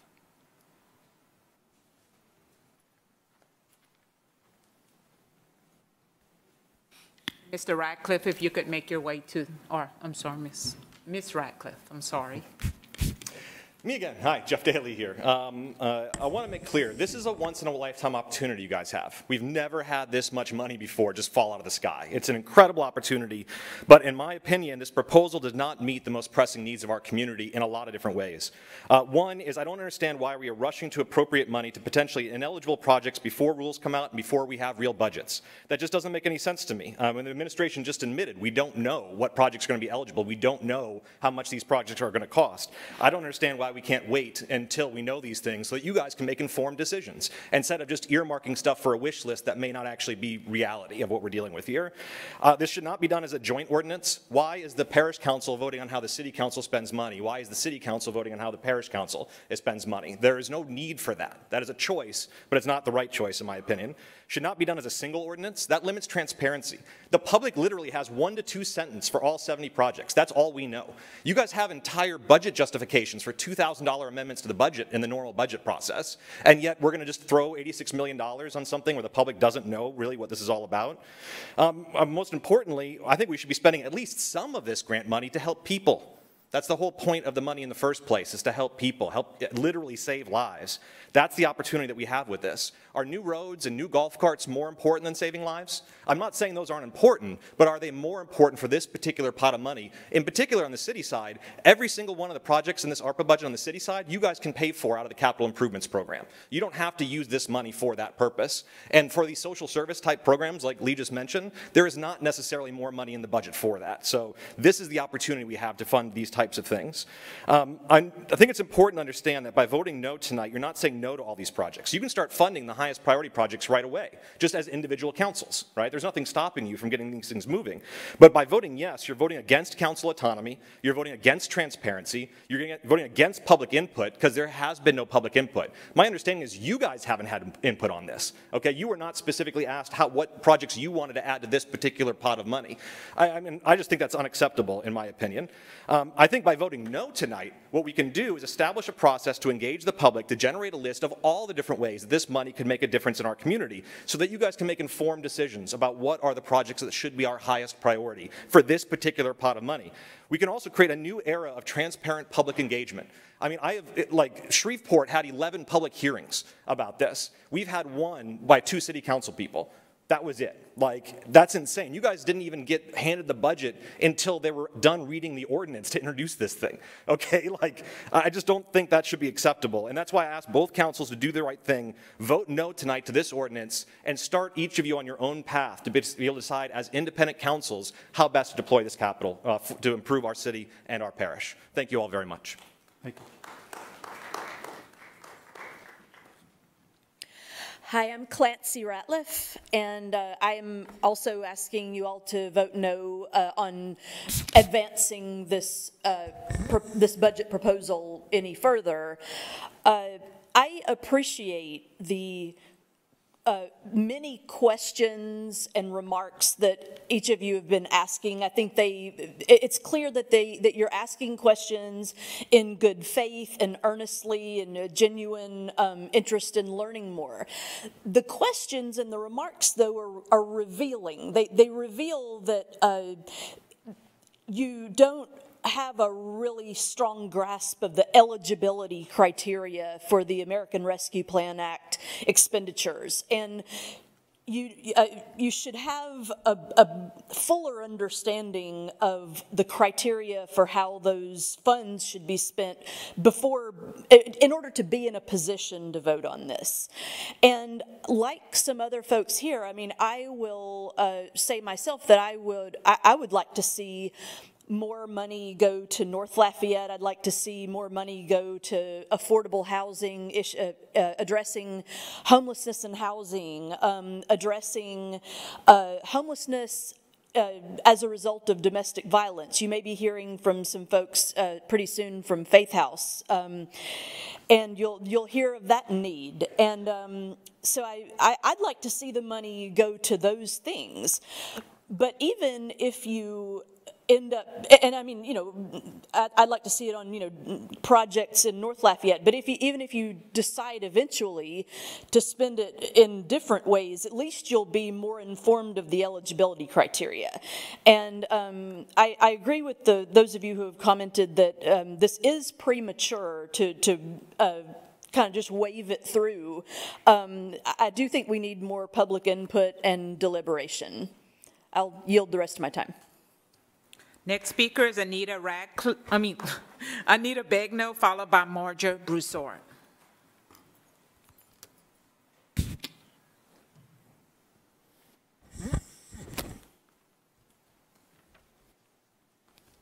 Good evening, everyone. My name is Anita Begno. I'm the CEO of the Downtown Development Authority, and I'm not here to talk about roads. You know, I keep thinking about where we stand as a community and the issues that we are facing as a community due to COVID, which is where this money originates from in the first place. But tonight I'm here to talk on behalf of the organization I work for, the board of directors that I report to and serve. And, you know, I want to remind everyone that when I come up here and talk from a DDA perspective, our literal mission is to encourage private development and to help to facilitate public investment and development in the downtown district. And although that's not the priority of every single person in this room, one of my board members is here though, so it's one of his priorities, it's something that is critical and at the heart of what we wake up every day to do. And so I can't speak to every single allocation in this ARPA, but what I can tell you is that there are a number of downtown-specific allocations that represent the will of the business community, property owners, and residents in downtown. They deal with really important issues that we are facing as a downtown, which I personally believe, and after talking to many of you, I know that you understand that downtown is critical to moving Lafayette forward. They support the tenets of the Downtown Action Plan, which was passed by the council in 2014. And, you know, it's my job to advocate for these things. I'm not an expert on ARPA, but I am a champion for prioritizing investment in downtown. These are priorities and projects that we've talked about many times. I know you know because I talked to you about these projects over my 3 years in this role. What's different about some of these projects is that there are plans and budgets for every single one of them, but for drainage, which I heard from business owners and property owners after the flood in May that I've never heard from before when it comes to flooding. That is something in the works. I'm meeting with the Director of Public Works on that project next week. I believe it's probably one of the most vital. I'm eager to receive those updates. You know, I can't speak to whether or not holistically this is the right decision for you 10 people to think about moving forward, because $86 million is a lot of money and a big decision. But I do believe in the merits of the projects that are specific to downtown. And if you make the decision to move forward with voting on this tonight, we will get started immediately on those projects. And if you don't, I will be sitting down with you to talk to you about moving forward with those projects in another manner, because I believe they're important, and I believe that you think they're important too. So it's a tough night. We're all not on the same page about this, and you obviously have a lot of questions. But I personally believe these projects are important, and I'd like to see them move forward because it's been a long time coming, and they're things we've delayed for a very long time. So I ask for you to weigh that as you make this decision to vote in just a few minutes. Thank you. Marja Broussard, followed by the final speaker, Kim Boudreau.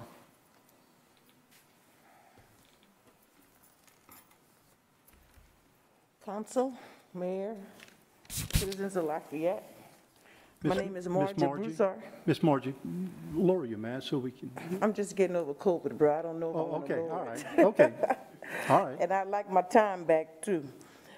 My name is Marja Broussard. I'm the NAACP Louisiana State Conference District D Vice President. I'm also the state's Political Action Chair. I am a longtime resident of North Lafayette. Mayor Josh Guillory, shame on you, trying to pass this thing quickly.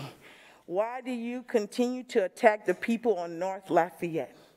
You and your administration continue to be instruments of oppression to those of us who live in North Lafayette by continuing to ignore the disparities in North Lafayette.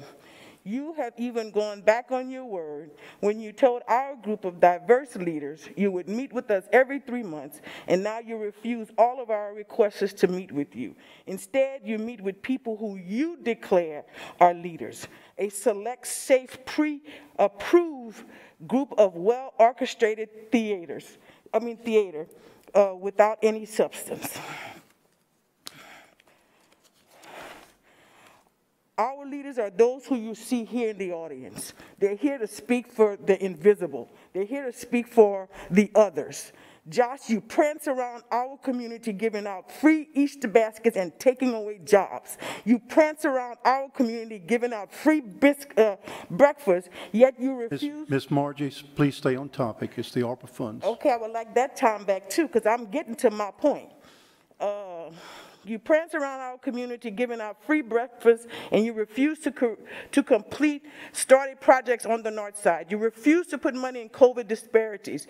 You want to build a jail on the north side, yet you don't want to build a library on the north side. You refuse to put money in economic development on the north side. You brag about how you were able to get just about everything in the budget that the council member asked for, only to create an illusion that the council is on board with your proposals. How can this be when the council didn't even know about this $86 million?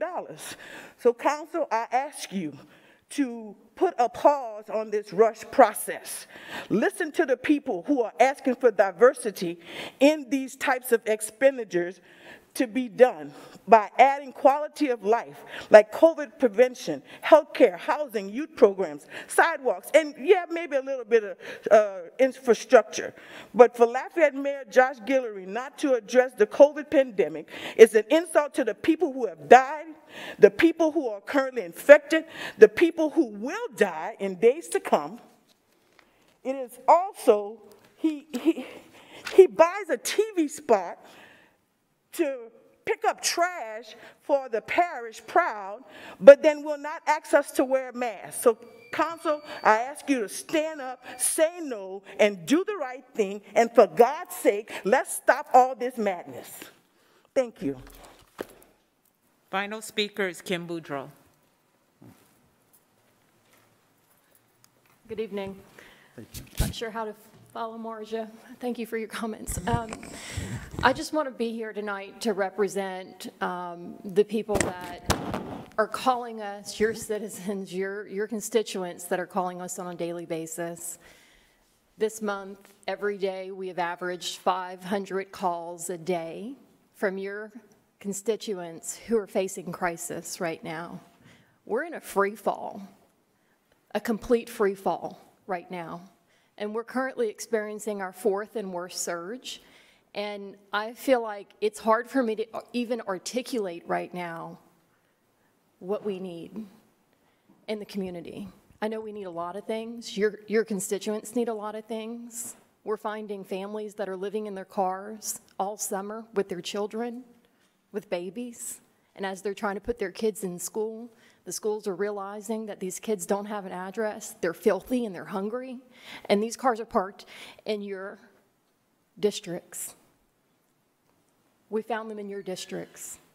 These are our people. And this funding, the first thing that it says is to put money towards those that have been disproportionately affected by COVID. And I'm not going to dispute the merits of infrastructure investment. We all want that. We all need that. I'm not going to dispute any of the legitimacy and the importance of any of these projects. They're all important. But the people that are calling the 500 phone calls, and I can pull a report from my phone system to show you how many phone calls we're getting every day from people panicked that they don't know where they're going to sleep tonight. They've already lost their housing. People that I'm getting phone calls from the coroner's office and claiming people. I have a backlog of people that I have to bury right now. If y'all would like to help me bury them, I'm spending money of our own general funds to cremate people. I don't even know how to articulate this to you. I don't know how to make you care in under 3 minutes about what I'm seeing on a daily basis. I would sincerely invite every single one of you to spend a day with me, to listen to my voicemails, and to hear the cries that we're getting on a daily basis. And if y'all aren't getting these phone calls, I don't know if you are or not. Some of you are. I know that we've gotten referrals from the mayor's office. It's heartbreaking. And I want to make sure that their voices are heard tonight, and that this is a priority for this council to consider as you move forward with funding that was specifically supposed to be for people that were affected by COVID. So thank you so much. I appreciate it. Thank you very much. For the citizens who did not wish to speak, 22 citizens called into the council office in opposition to the ordinance, and 3 citizens signed in at the meeting, all in opposition to the ordinance. Okay, thank you. Councilman Carlson. Thank you, Mr. Chair. Yeah, I was thinking about some of the statements made by Mr. Daly, and so I'd like to propose an amendment. I'm looking at project number 27. I agree with that. I think that we should be splitting those, the cost of administering this money equally. And so I'd like to reduce the amount of parish money going into project number 27, reduce it by $1.935393 million, so make it an even $2 million for the parish. And then I'd also like to reduce the city parish hall public health and safety updates, because city parish hall, we share it. Reduce that by, I see half, so $650,000. And place that money back into, unallocated, back into Fund 651. Correct. A motion's on the floor. I need a second. Been moved by Councilman Carlson, seconded by Councilman Nakam. I need a motion and a second by the city council. Motion fails. Okay. Okay. Oh, we have, No. we have other speakers. We have other speakers. We have other speakers.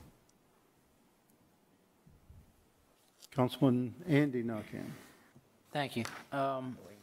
In looking over this list, if you look at page 7 on the proposed budget details, item 14 and item 17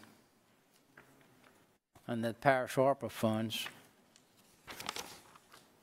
and then you go to page 8 and page 9, those basically projects are duplicated out of your monies, in case y'all didn't see that, gentlemen.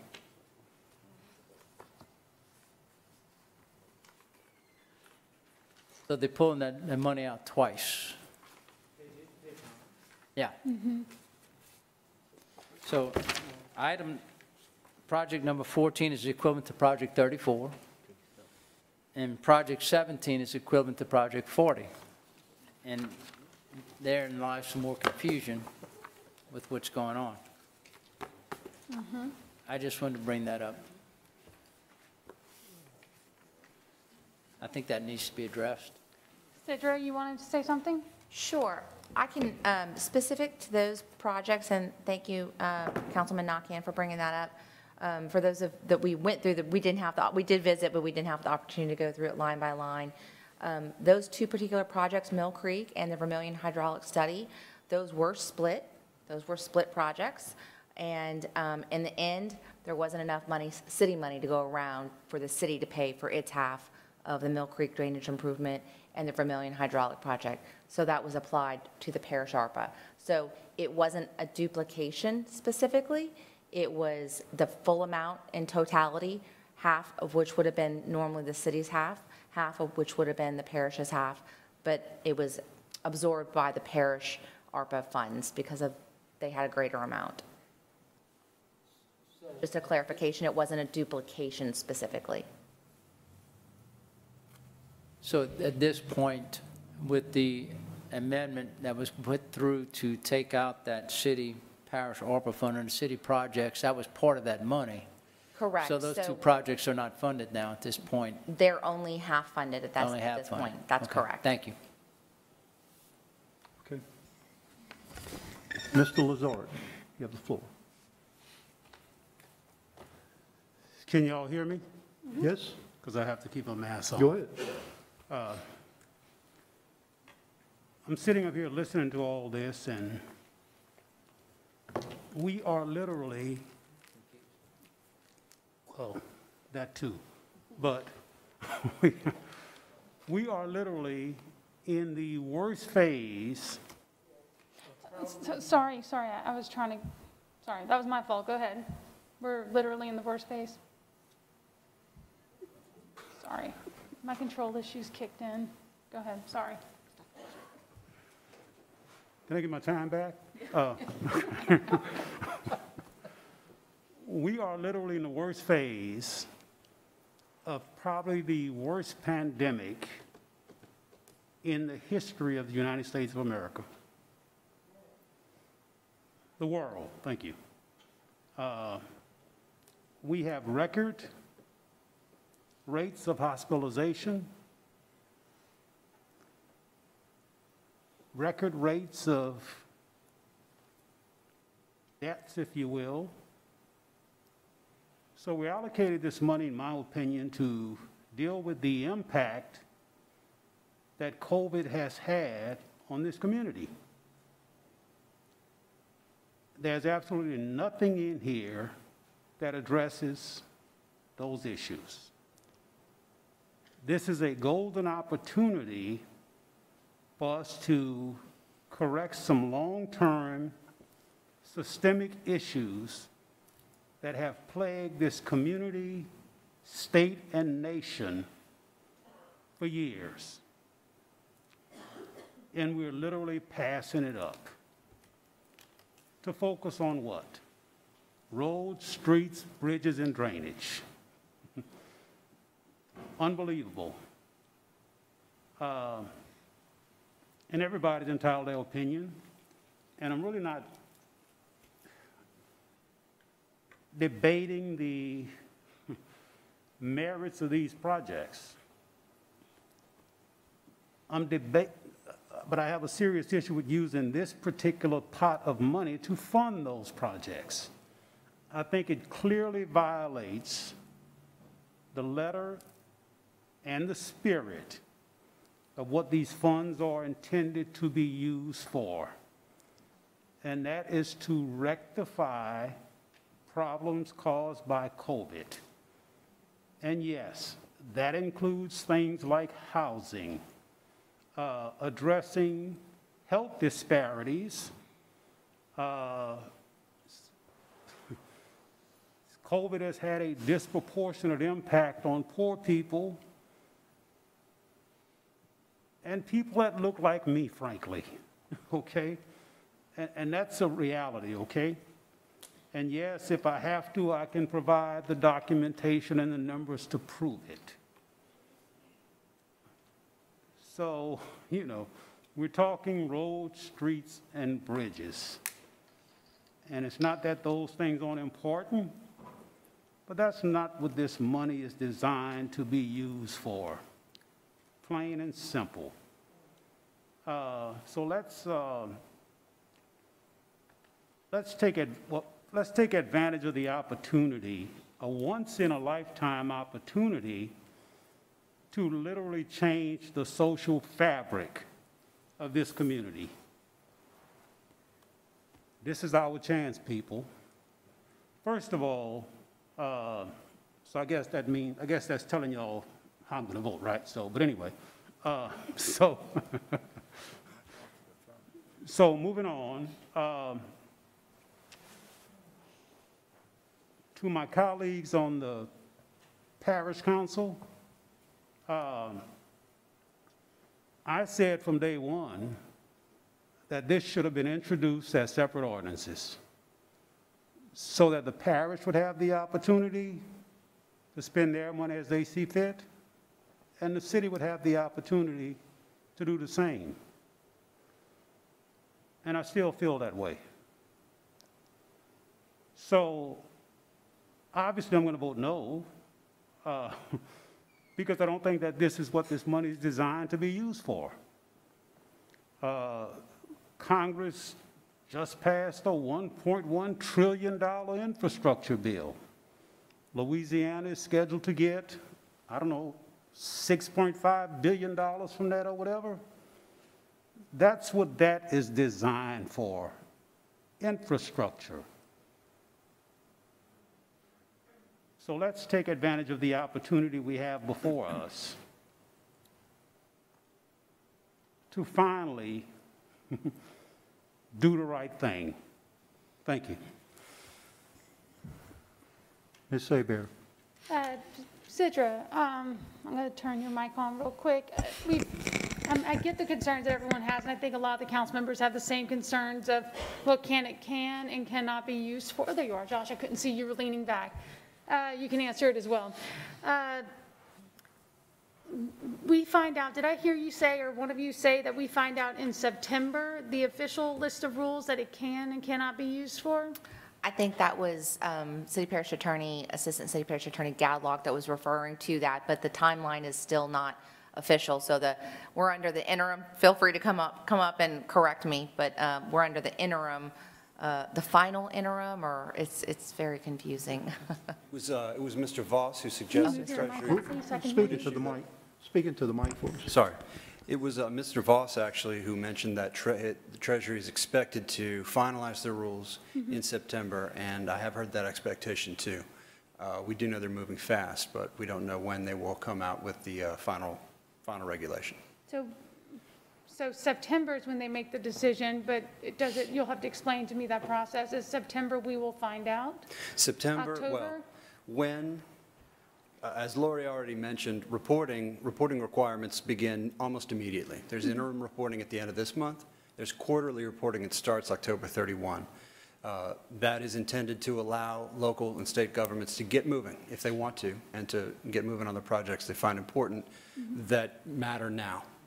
When Treasury finalizes, it's got an interim final rule. At the same time, it came out with guidance, and it actually posed a bunch of questions to the public saying, this is what we want to know from you. This is what we want to know, that if you think this is important. How is this going to help? How is this going to hurt?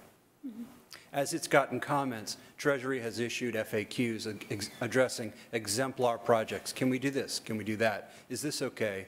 Is that not okay? And that is all expected to be rolled into a regulation that'll be statute, regulation, practice. And we anticipate this fall, anticipate within the next 60, 90 days. September, October-ish. Yes, okay. ma'am. Because look, I mean, I want to do this right. You know, we said it once, we said it 1,000 times. This is a once-in-a-lifetime opportunity. We've all have concerns and a lot of questions. I have no hesitation of even, unless there's an issue, like we won't receive the money if we don't vote it tonight, like we're on a deadline. I certainly don't want to do that. But council members, I'm almost wondering if we defer this. I hate to defer. Y'all know how I feel about deferring. But how about we defer this until the rules are available, September, October? I'm happy to put our second meeting in September as a place date. Madam Chair. I'm sorry. I heard a councilman chiming in, and I'd be remiss if I didn't point out that we cannot, with a consultant, file our August 31st deadline or work towards determining the lost revenue calculation without some level of approval, because it is in this funding here. So I know Lori's about to have a heart attack over there. My heart's palpitating as well. We cannot, we've been in contract negotiations. We cannot move forward with engaging our CPA firm to help us file that critical deadline report on August 31st, which is in just 2 weeks, or proceed forward with that lost revenue calculation without, at minimum, some level of approval of this line item number 29 here. Okay, and that's fine. Could we use funding for that particular CPA firm and all that from like our general funds or something? Or does it have to come from here? I used the word general fund inadvertently earlier, and I won't be using that again, so. I would like to get the opinion of the attorney and even Ms. Cook's guest to see if they would concur with that, but why spend general fund if we don't have to? That's my thought. Well, No, I and guess Lori as a reminded. placeholder for now is what I'm And saying. Lori reminded me too, the reason why we're introducing this is so that, because we will have to come back with an ordinance that's, I don't think it would qualify as emergency funding. So it would be another, 6 to 8 weeks before we would be even to be able to pay for and engage a consultant because we come to you for those approvals. So that would be a problem for us. Okay, perhaps we just talking this out, approve the money to be able to hire the consultant to be able to tell us whether or not we can hire them to get started to do the reports. Then we focus on the money part of it, once in the project part of it, once we get the final blessing from the Treasury to find out exactly what it can and can't be used for. Well, Can and we again, the attorneys are the ones who are making the determination And I'm for. looking at you, attorneys. Well, hold on. Hold on, let I it- still have the mic, so can you answer that question? If the question is, could funds generally allocated be used to substitute for consultancy in terms of, to answer questions, can these other funds, I would assume so. What we also know is that that question has come up pretty obviously. Other states and cities have said, can we use parts of this money to tell us how can we use the rest? And can we report that way? And can we use that for compliance? Because that's expensive, that's personnel, that's time. Treasury thinks that reporting for everybody is going to cost something like $90 million countrywide. So yes, that money, Treasury has said, yes, you can do that with this money. Could you do it with non-ARPA funds? I presume so, yes, ma'am. Okay. Did you have something of value to add? I would just add, I think that's correct. ARPA funds can be used for consulting services and for the purposes that has been offered. It does sound like maybe there are things to figure out here based on public input, and I would say you could consider also allocating a certain number of ARPA funds now for that purpose separately and not using general funds if you wanted to do that. There is no problem with using ARPA funds for consultant services. Okay. I'll yield the floor because I see that I've kicked the hornet's nest with my conversation, so I'm willing to yield the floor for now. But please go ahead. Mr. Nakane, Kevin. Yeah, after all this discussion, let's just make it very simple. Why don't we keep the projects, zero out every line item? The consultant fee is $360,000. 180 could be spent on the city.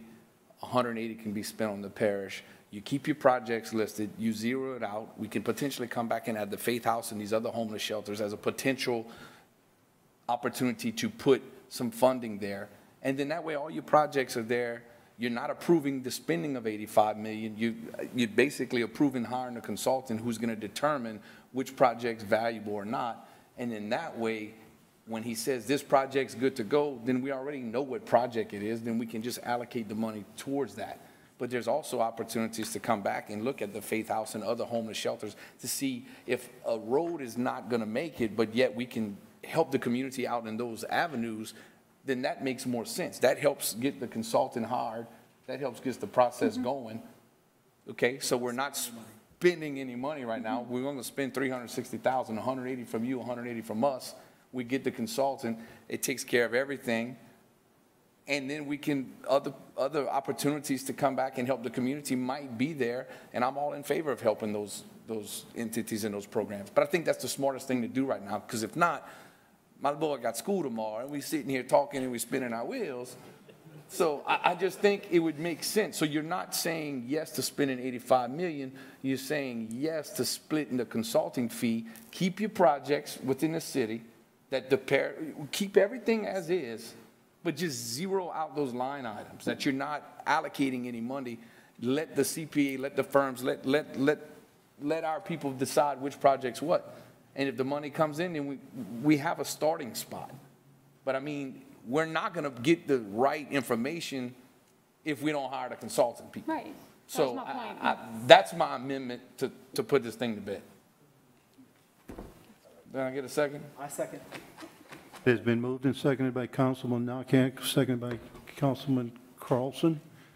that we go with the consultant fees and line out all the other, zero out all the others.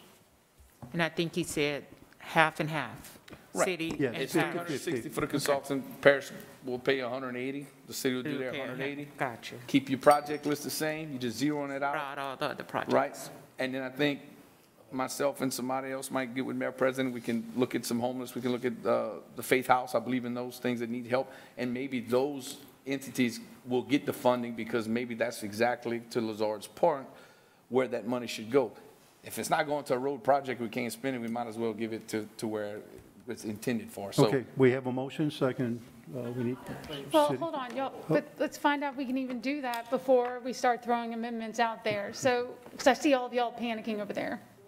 Can you give Lord the floor? She has. She's gonna word it better. Yeah, I want to make sure that I understood exactly what you said. So you want to zero out all line items except for number 29. Number 29, you want to reduce it from 360 to 180. And that would be reducing the ARPA consulting from 360,000 to 180,000 on the parish side. And we're going to add item number 71. Number 71 will be city ARPA, and it will be ARPA consulting for 180,000. Correct. All right, so do we understand what? That's key. So we can do it. Clarifies? You're going to zero out everything but leave the consulting. That will get us a leg up on starting our lost revenue calculation.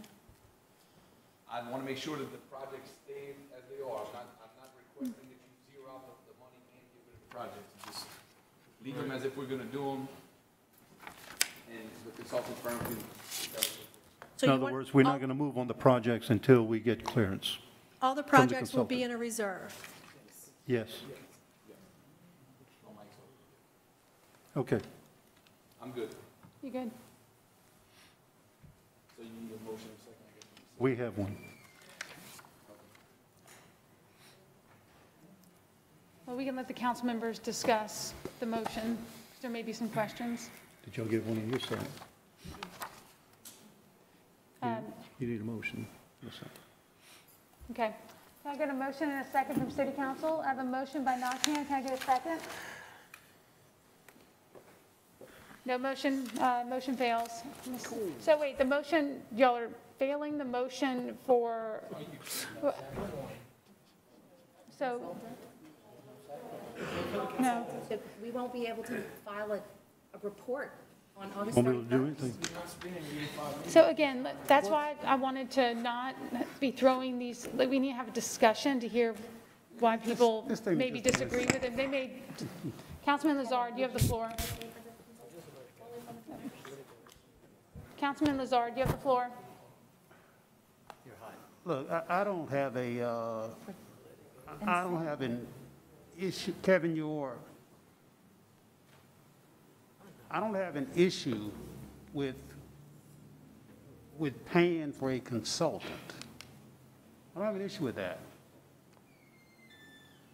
But just to clarify something, okay?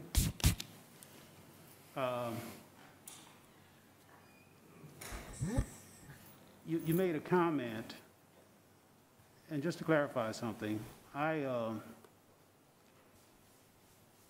not saying by no means that I want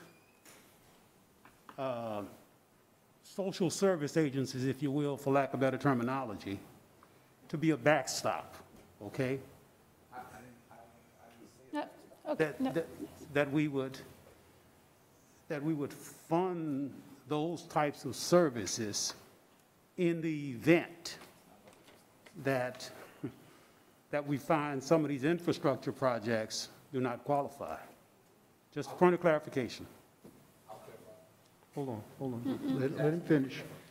Let him finish, and then we'll come to you. No, I said I was clarifying my remarks. He is. That's all. Hold on. Yeah, I'm good, go ahead. Well, no, we No. have a list of people, Okay. guys. We're not. No, hopping we're going to around. follow the process. All right. I'm sorry, my control issues are kicking in. Go ahead. CFO? No? Yes, sir. Oh, You were buzzed in. Do you have anything? Oh, no, I'm sorry. All right, Councilman Nakane, you have the floor. I just wanted to clarify what I believe Mr. Nakane's amendment was, which was to zero out every project until we can identify where the money can be spent. The projects may change, the projects may be altered, there may be more going toward the initial intent of the bill from the federal government, but the point is we have to have something moving forward as a starting point, which is what hiring this accounting firm to do this for us will do. At this point, I think everybody has questions as to how this money can be spent and should be spent. But the logical thing is to move forward with the accounting process so we can move forward. If we don't do that, we won't even start. But I agree that we should probably step back and look at this big pot of money coming in from a logical standpoint. By the end of September, October, hopefully we'll have a clear-cut direction from the federal government. We'll have an accounting firm in place that can identify these things for us and take us in the direction we need to go. I think this is a very logical amendment to bring forward, to where all we allocating is $360,000, $180,000 out of each pocket, to move forward with an accounting firm so we can understand better about what we're going to do with this money, rather than just running out there willy-nilly. And I personally would I would offer the amendment on the city side, and I would hope we would get an amendment from someone on the city side. I have to agree with Mr. Nakane's amendment. I'm done. Mr. Nakane. Yes. Thank you, Andy. That's exactly what my intention was. Mr. Lazard, I was not trying to say that if a project fails, then we can look at the other service. Your clarification was wrong. We've had several conversations before, and I believe in the Faith House. I believe in other organizations. I just said that because we can add those or a list of organizations that would be beneficial to the rest of the project list. I'm not saying use them last place only if this project don't get done.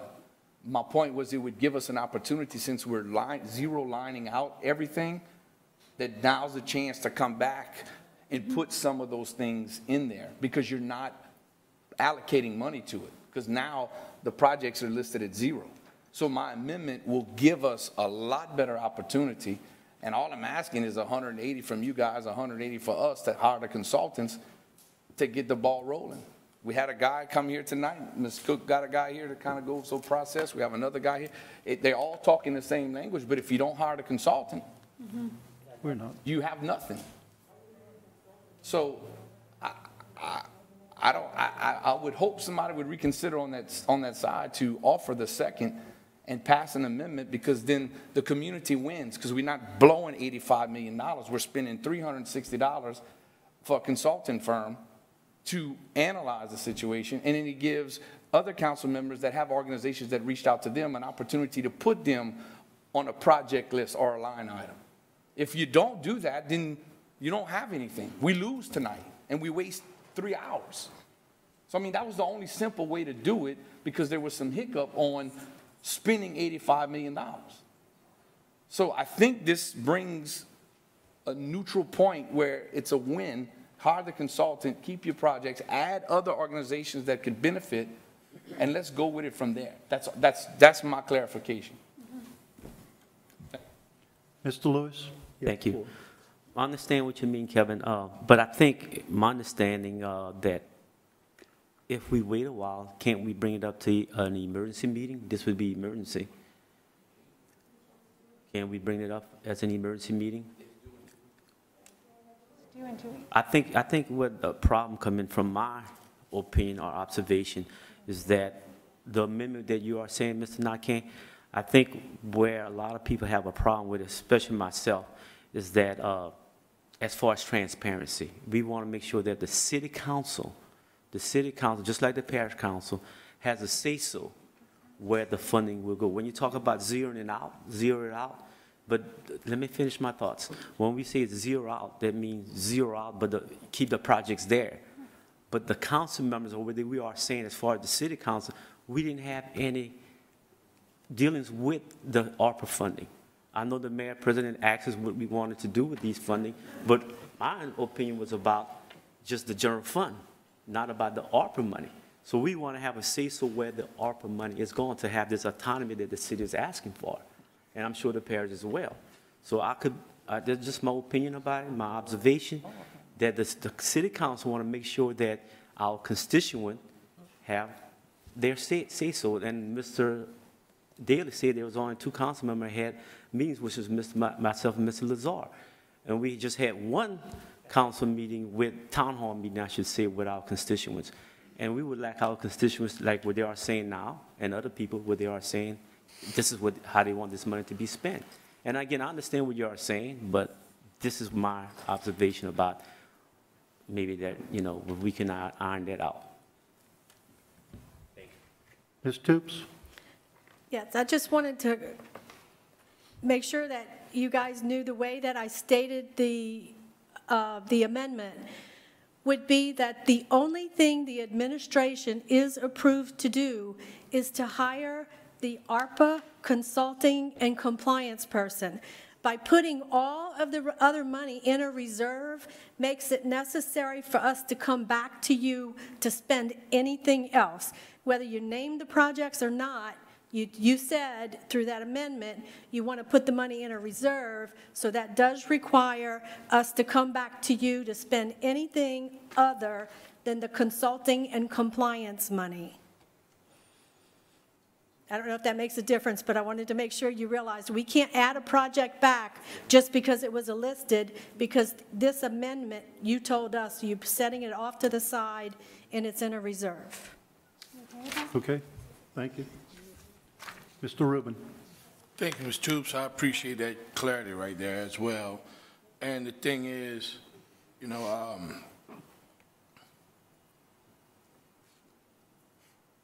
the amendment is not killing anything, from what I'm understanding.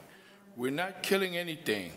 All we're doing is allowing our constituents to get what they've been asking for tonight. And what they've been asking for is for us not to rush into this. Okay? So by paying the $360, that makes us not fall out of compliance with the August 31st deadline. Okay? So we stand in compliance with the August 31st deadline, and we still keep the monies and everything, we're in compliance. Then we can go to our constituents and say, hey, look, what do you want? What do you need in the community? All right? And that gives, we talk about transparency. If we rush into this right now, we're going to get backlash. So I think the amendment answers what they want.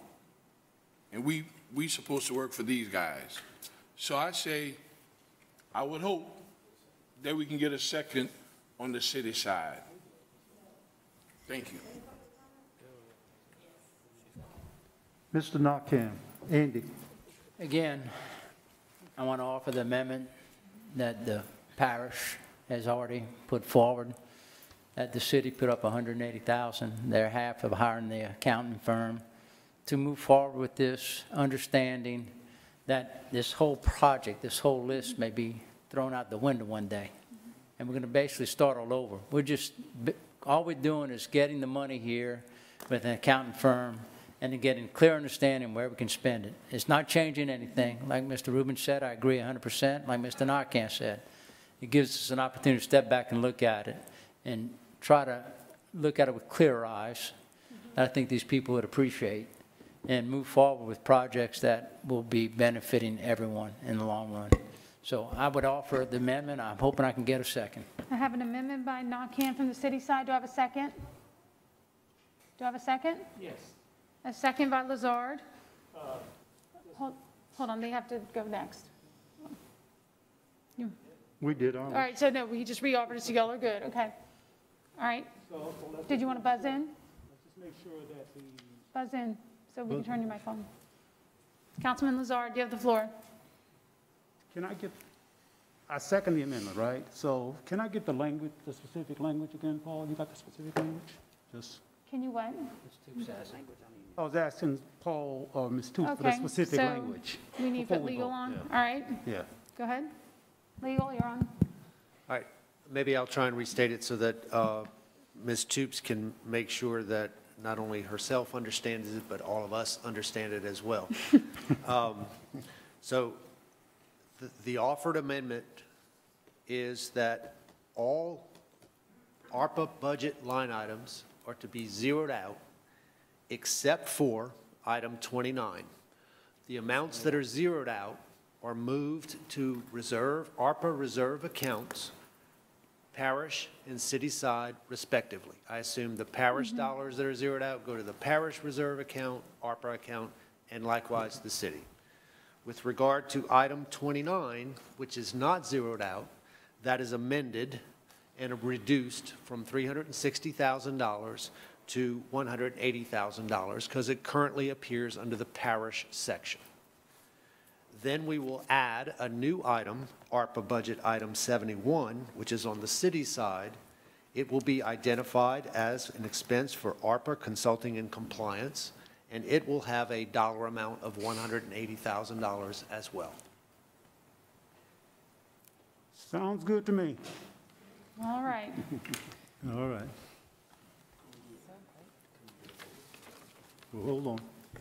Mr. Nakane, you have the floor. At this point, this amendment, would it override everything we've done as far as amendments and changes? Or do we have to go back and pull those out now at this point? The only prior amendment that was made was the amendment affecting items 33 through 44, which essentially were zeroed out and moved to a reserve account on the parish side. So I do not believe that you have to undo that amount because it's currently in the reserve. That will be parallel to what we're doing. Right. Okay. So basically, any money that comes in, we each spend it $180,000, and then it goes to Fund 651 and/or 650. Period. That's it. Correct. So the money's going to sit there till we can determine, everybody sitting here, on what to do with it. Thank you very much. I am Okay. definitely for this. All right, any other council discussion? Ms. Williams, any comments from the public on the amendment? Oh, Councilman Lewis buzzed in last minute. Oh, well, while we're waiting, all right. Councilman Lewis, and then we'll call for public. Thank you. So my understanding is that we cannot fill out any paperwork, do any preliminary unless we have consultants. That's my understanding. That's my understanding. We cannot. No, sir. That is incorrect. And if I said that, I apologize. In your former career, you were an auditor. Yes. And we are seeking to hire subject matter experts to guide us in specifically the filing of this federal report. Strict deadline. None of us want to be in breach of our duty to the people. And this $86 million, we want to make sure that we file it, and we file it timely, and we file it correctly. Having an expert who is subject matter expert in these federal filings is important to all of us and probably money well spent. Additionally, this consultant will help us going forward in determining important calculations. We do have staff. They're highly qualified. They're woefully underpaid, but they need support because this is an important calculation that we need to move forward. And just like we have an independent auditor for our regular budget, we need to have an independent third-party subject matter expert to help and guide our staff in these unprecedented filings and calculations. So we appreciate the support in it. It's not that we can't do it.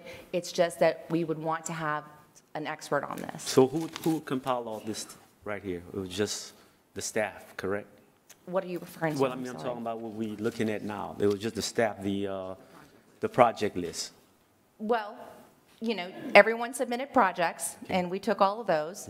But this is not a report filing for the federal government. This is not calculating lost revenue. So this is not what the auditor is going to be helping us with. Thank you. Now I understand. Okay. Mr. Lazard, you have the floor. So the So Sidra, the purpose of the consultants is to tell us what we can and can't do, basically? Am I still live?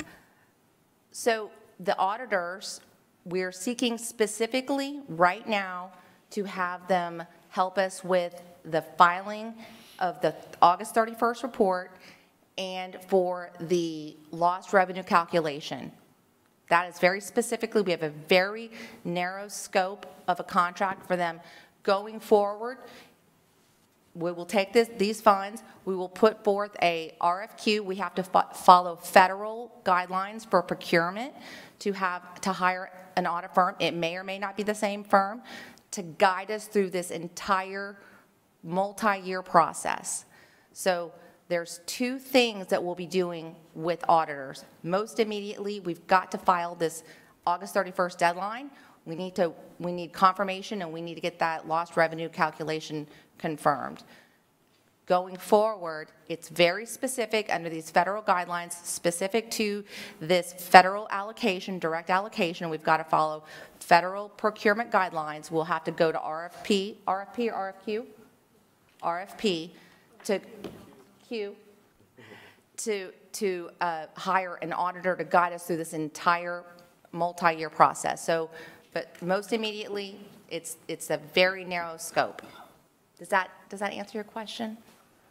Partially. Okay. One more thing, Paul. From a procedural standpoint, right? How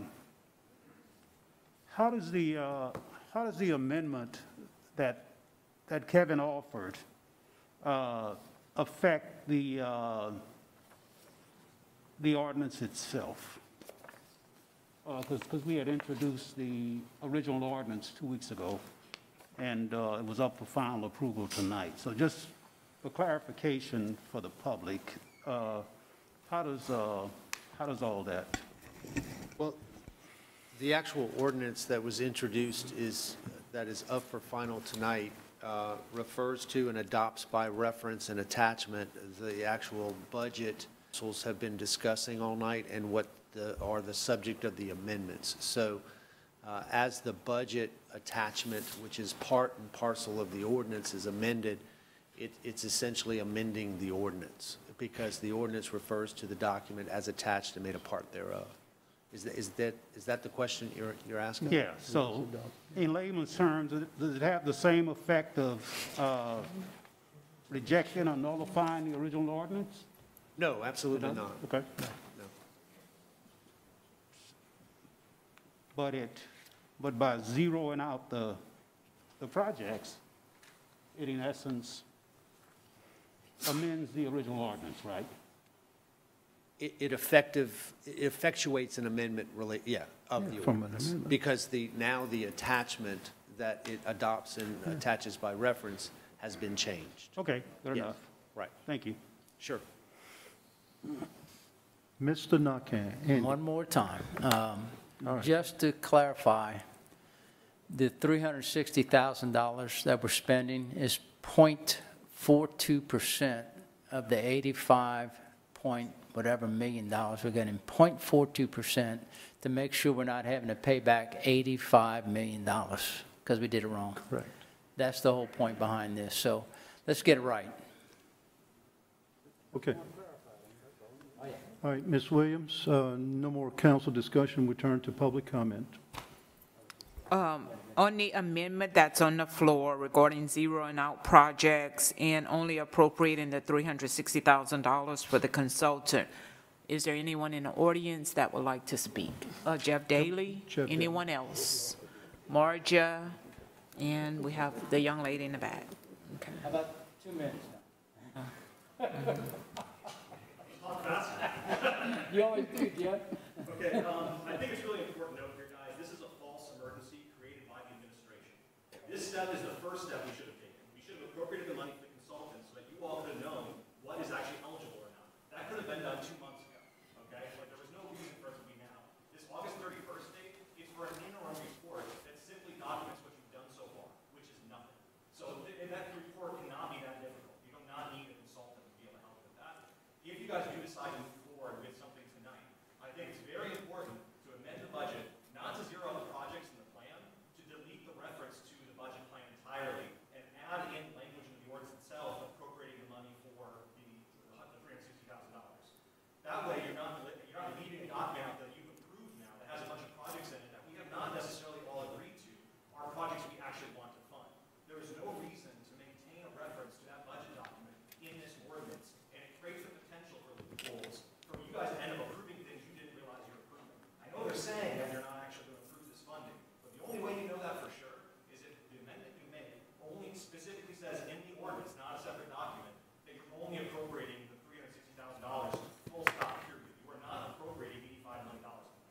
Yeah, so if you want to vote, that's what they're, but they can, you guys can suspend the ordinance and delete the reference to the budget document entirely. That's what I'm suggesting, because if you leave that in there, that leaves room for funny business to happen, and I think that's grossly inappropriate. You guys, it could make sense to go ahead and appropriate some of this money now. The most important thing coming out, if you're going to approve anything, is that the city council, from this day forward, if you approve something, has 100% authority over city money. The parish council has 100% authority over parish money, and you guys don't need to do anything more as a joint unless it's a jointly funded project. That's the fundamental flaw with this ordinance in the first place, is that the joint ordinance when it shouldn't have been. It should be two separate ordinances. So I generally think you guys should still vote no on this. You guys can set up your own ordinances. At that time, you can approve the funding for the consultants. If you feel like you need to hurry that process up, you can call a special emergency meeting, you'll appropriate the funding there. If you do decide to move forward with something tonight, then I would make sure that we delete reference to the budget document entirely in the amendment, just to clean it up and make sure that the only thing you're approving tonight is $360,000 for the consultant, and that's it. Thank you. Thank you. Marja Broussard? While we're waiting on, Oh, she said, he said what she would like to propose is the $360,000 in the ordinance. Paul, I looked over at you whenever Mr. Daly mentioned that that's not clarifying. Can you clarify if that's what it truly says? Paul? Sure. If what truly says what? We only appropriated $360,000 tonight, 180 from each council, and everything else is zero, so that's the only money that's being spent. Everything else is going to the funds. Yes, and to Mr. Daly's comments, in a perfect world, it would be nice to spend an hour recess and let me rewrite the entire ordinance to make it as concise as it could be. However, with the amendment on the floor, the effective result is that you have a budget document that is part of this ordinance that only approves a $360,000 expenditure of ARPA dollars shared equally between the city and the parish. And yes, the other projects are listed in the budget, but there are no appropriated funds, and the administration could not spend anything without coming to you to amend that budget to add a dollar amount in that line item. It's just like as if the operating budget had a zero. You can't, the administration can't spend anything out of that line item until it gets the council's approval, because you have the power of the purse string. So technically, it does accomplish what you're looking for. The other thing that it does is the ARPA budget or the attachment to the ordinance also identifies and recognizes the amount of monies being received, right? So it's not just expenditures. But Thank you for that clarification. Councilwoman Cook, you have the floor. Oh, gosh. Yes, I still have a question, Paul. At this point, it's a joint ordinance. I'm still going back to, I'd like to see two separate ordinances, a city and a parish. If we approve this tonight as is, and I like the zeroing out, I like that, I like that portion of it, and I like the fact that we're just allocating for consultants, because we apparently need that, it's urgent. But how do we accomplish splitting this to where, can we come back as a city, I guess, and recognize those funds and create our own ordinance once this is done? Reintroduce this as separate ordinances. That's my question. Can we? Paul, are you there? I'm here. Yeah. So right now it's a joint ordinance. We're going to go ahead and vote because then everybody's ready to vote. And if we basically take the funds and talk about just allocating just what's needed for the consultant, zeroing out everything, and it's still a joint ordinance, but can we come back as a city at our next meeting and actually have a city ordinance introduce recognizing the funds to where we now basically are, it just comes before the city in terms of dealing with our city funds. And the parish could do the same thing, on their end. What happens to this particular ordinance if we wanted to do that? I appreciate these questions, Nanette, putting me on the spot like that. Anytime. So my initial gut reaction and answer to that question would be to change a joint ordinance requires joint approval. Okay. So, likely to unwind it would take both councils.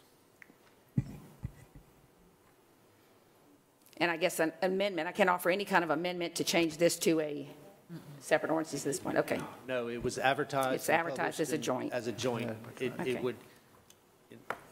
You couldn't do that. Okay, well, thanks, Paul. You weren't much help. Thank you, though. Mr. Lazard, you have the floor. And just following up on that, I think that's clearly what's created, which could have been a half-hour conversation into a 3-hour conversation, with it being all lumped together. And in my opinion, like I said earlier, it should have been introduced as separate ordinances to begin with. We have separate allotments of funds. It wasn't allotted as, as one lump sum account, if you will. It was allotted as separate funds. City of Lafayette got their allotment just like every other municipality in the parish. But I guess we passed that now. Paul, since you're already on the spot. Sure. Would it create a problem if since we zeroing out the funds for all these projects anyway, right? Right. Why is it necessary to make reference to the attachment, if you will? Since we zeroing them out anyway. Well, part of it identifies and recognizes the receipt of the revenues, the recognition and receipt of the revenues, and then it was simply an ease of a way to amend what you wanted to do with the monies, and zeroing them out was an obvious choice. That I don't know that there's any, legal uniqueness to that. It was more efficiency and clarity on the amendment. Now, if I can go back to an additional comment on Councilwoman Cook's question. I was talking with Mr. Sweeney, and he made a good point, and that is if the amendment that we currently have on the floor results in the ARPA monies being placed in 2 independent reserve accounts, one city only and one parish only, then it may be, it's likely available to each respective council that they can come back with their own individual ordinances on how to appropriate their own reserve account under either 650 or 651. And I invite Ms. Toops to comment if I'm overstepping, but I would assume, Ms. Toops, that the parish council could not pass an ordinance affecting only 650 because that is a city-only fund, and vice versa. Hold on, let me get your mic on. Okay. There we go. I agree with you. You say it more eloquently than I do, but I agree. And so I assume the converse is true in the sense that if the reserve accounts are created and the totality of the monies other than the item 29 and the 71 that we talked about for the consultant result in 2 separate city fund, parish fund, the converse is true that each respective council could pass their own ordinance allocating their own funds and not have to go back to a joint item. Is it clearly stated, because we got to go to print with this early in the morning, and is it clearly stated, though, that in the ordinance that these monies, the 85 million minus the 360,000 for the consulting fee, will go into these separate reserve accounts? Yes. Under the amendment, yes. Yes. Under the amendment, Yes. okay. It's clearly what we said. Yes. Okay, give it to Cook. Give it to Cook. No, come on, guys. Nope. All right, I'm sorry, I didn't mean to cancel you out. Councilman Lazar, did you have anything else to add?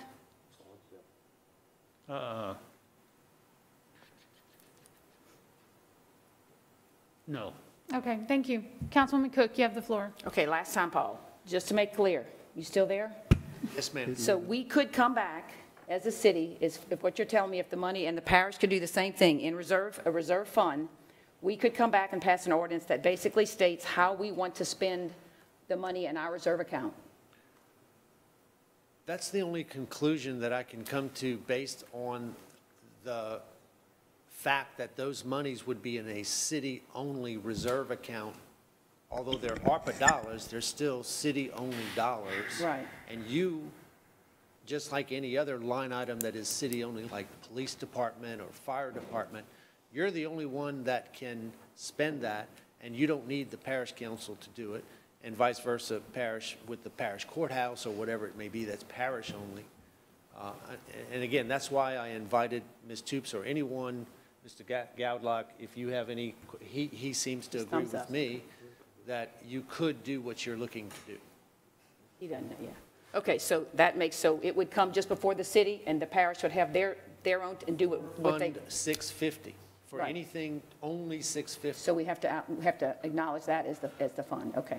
That is my understanding, that is what the current, I reread the amendment, that is That's what it's exactly what the stating already. amendment will do. It- Councilwoman Cook. Yes. If I might, I can give you a very specific couple of examples. Okay. So during the regular budget process, as an example, external agency funding was presented during the regular budget process last year. It was voted on at a joint meeting. Now, since that time, we've had numerous budget amendments from the council specifically. We've got one on the agenda later to put some more money back towards Festival Acadien and Creole.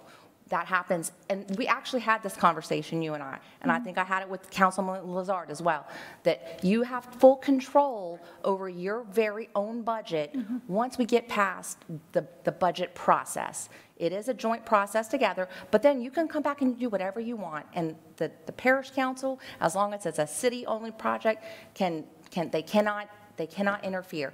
But the example is, tonight you're going to vote on an ordinance amending your budget that was originally approved jointly by all 10 of you. But now you're in full control, and they won't be able to interfere. So it's going to be the same thing. So I just offer that up as an example of you do it all the time. You had me at I could do whatever I want. I like that part, so no, I'm good. I appreciate that, though, thank you. I'm good. All right. Councilman Lewis, you've got the floor. Sister, I just want to clarify.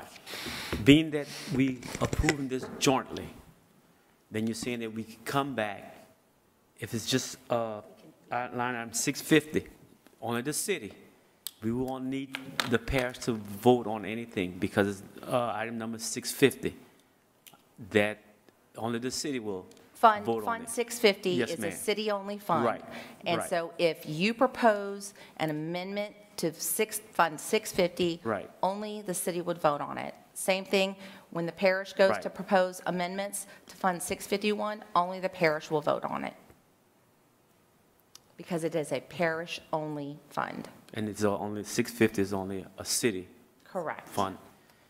Again, so I just want to make sure I'm clear with that, and everyone understand that if we need to make an amendment for a city project, only the city votes on it, and we don't need the parish, or vice versa for the parish too. And The city won't be I think involved. the parish is very clear on that as well. Yes, Oh, yeah. yes, yes, We're good. yes, yes. Let's go.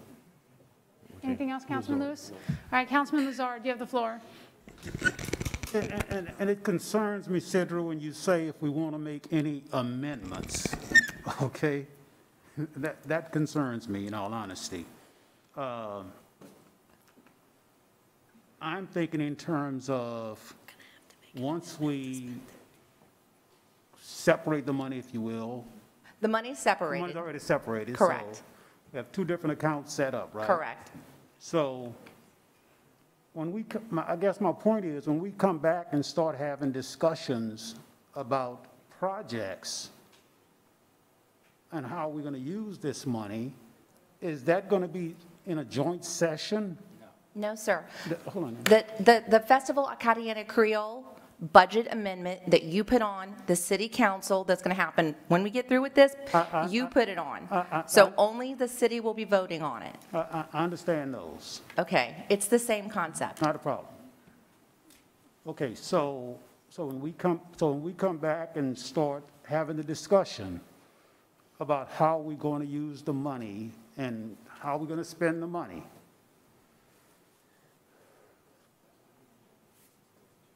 Is it going to be, it's still going to be done in a joint session? It's my not, question. Hold on, it would be a city only, unless you were doing a joint project that would be jointly funded. Okay. That would be an instance where it could be a joint, but otherwise, if it's a city-only, project, it would be a city-only vote. Likewise on the parish. Just point of clarification. All right, let's move to a vote. All right, let's vote. We did have one other speaker, Ms. Narika Ross, Sorry on the about that. I thought we amendment. were done with public comment. My apologies. Oh, okay. Come on. Go ahead, girl. Go ahead. 3 questions, might be more, but my first question is, do you guys have a deadline for these projects to be submitted? When is it? 2024. That's what I'm getting at, 2024, right? So we're still in the midst of the pandemic right now. Our cases are higher than it ever been.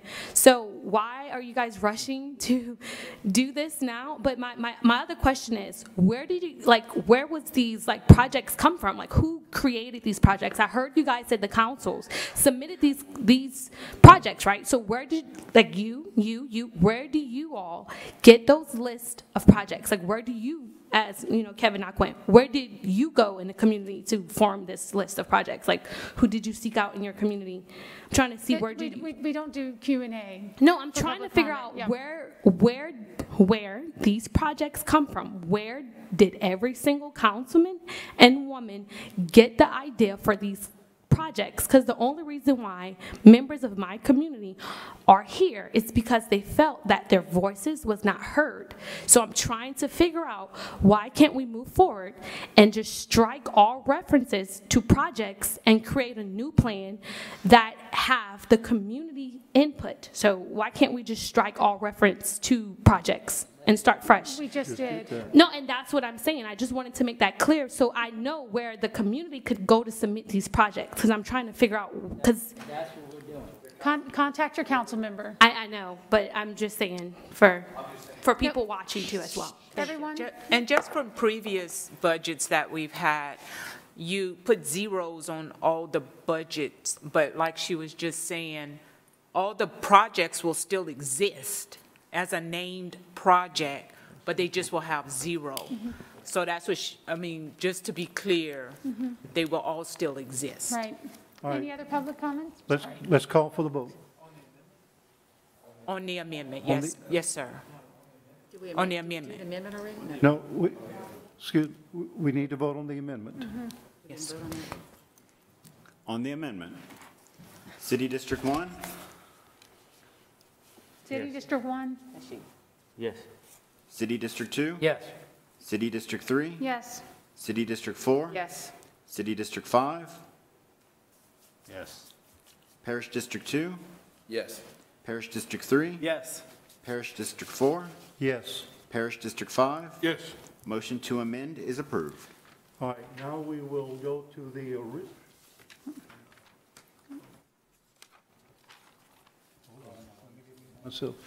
All right, we'll go to the original motion on the ordinance as amended by our last action. City District 1? No. City District 2? Yes. City District 3? Yes. City District 4? Yes. City District 5? No. Parish District 2? Yes. Parish District 3? Yes. Parish District 4? Yes. Parish District 5? Yeah. Motion to adopt as amended is approved. And with that, I adjourn the city council meeting. And with that, I adjourn the joint meeting and the parish council meeting. The city council meeting will be followed. Give everybody a 5-minute break. We'll be back at 8.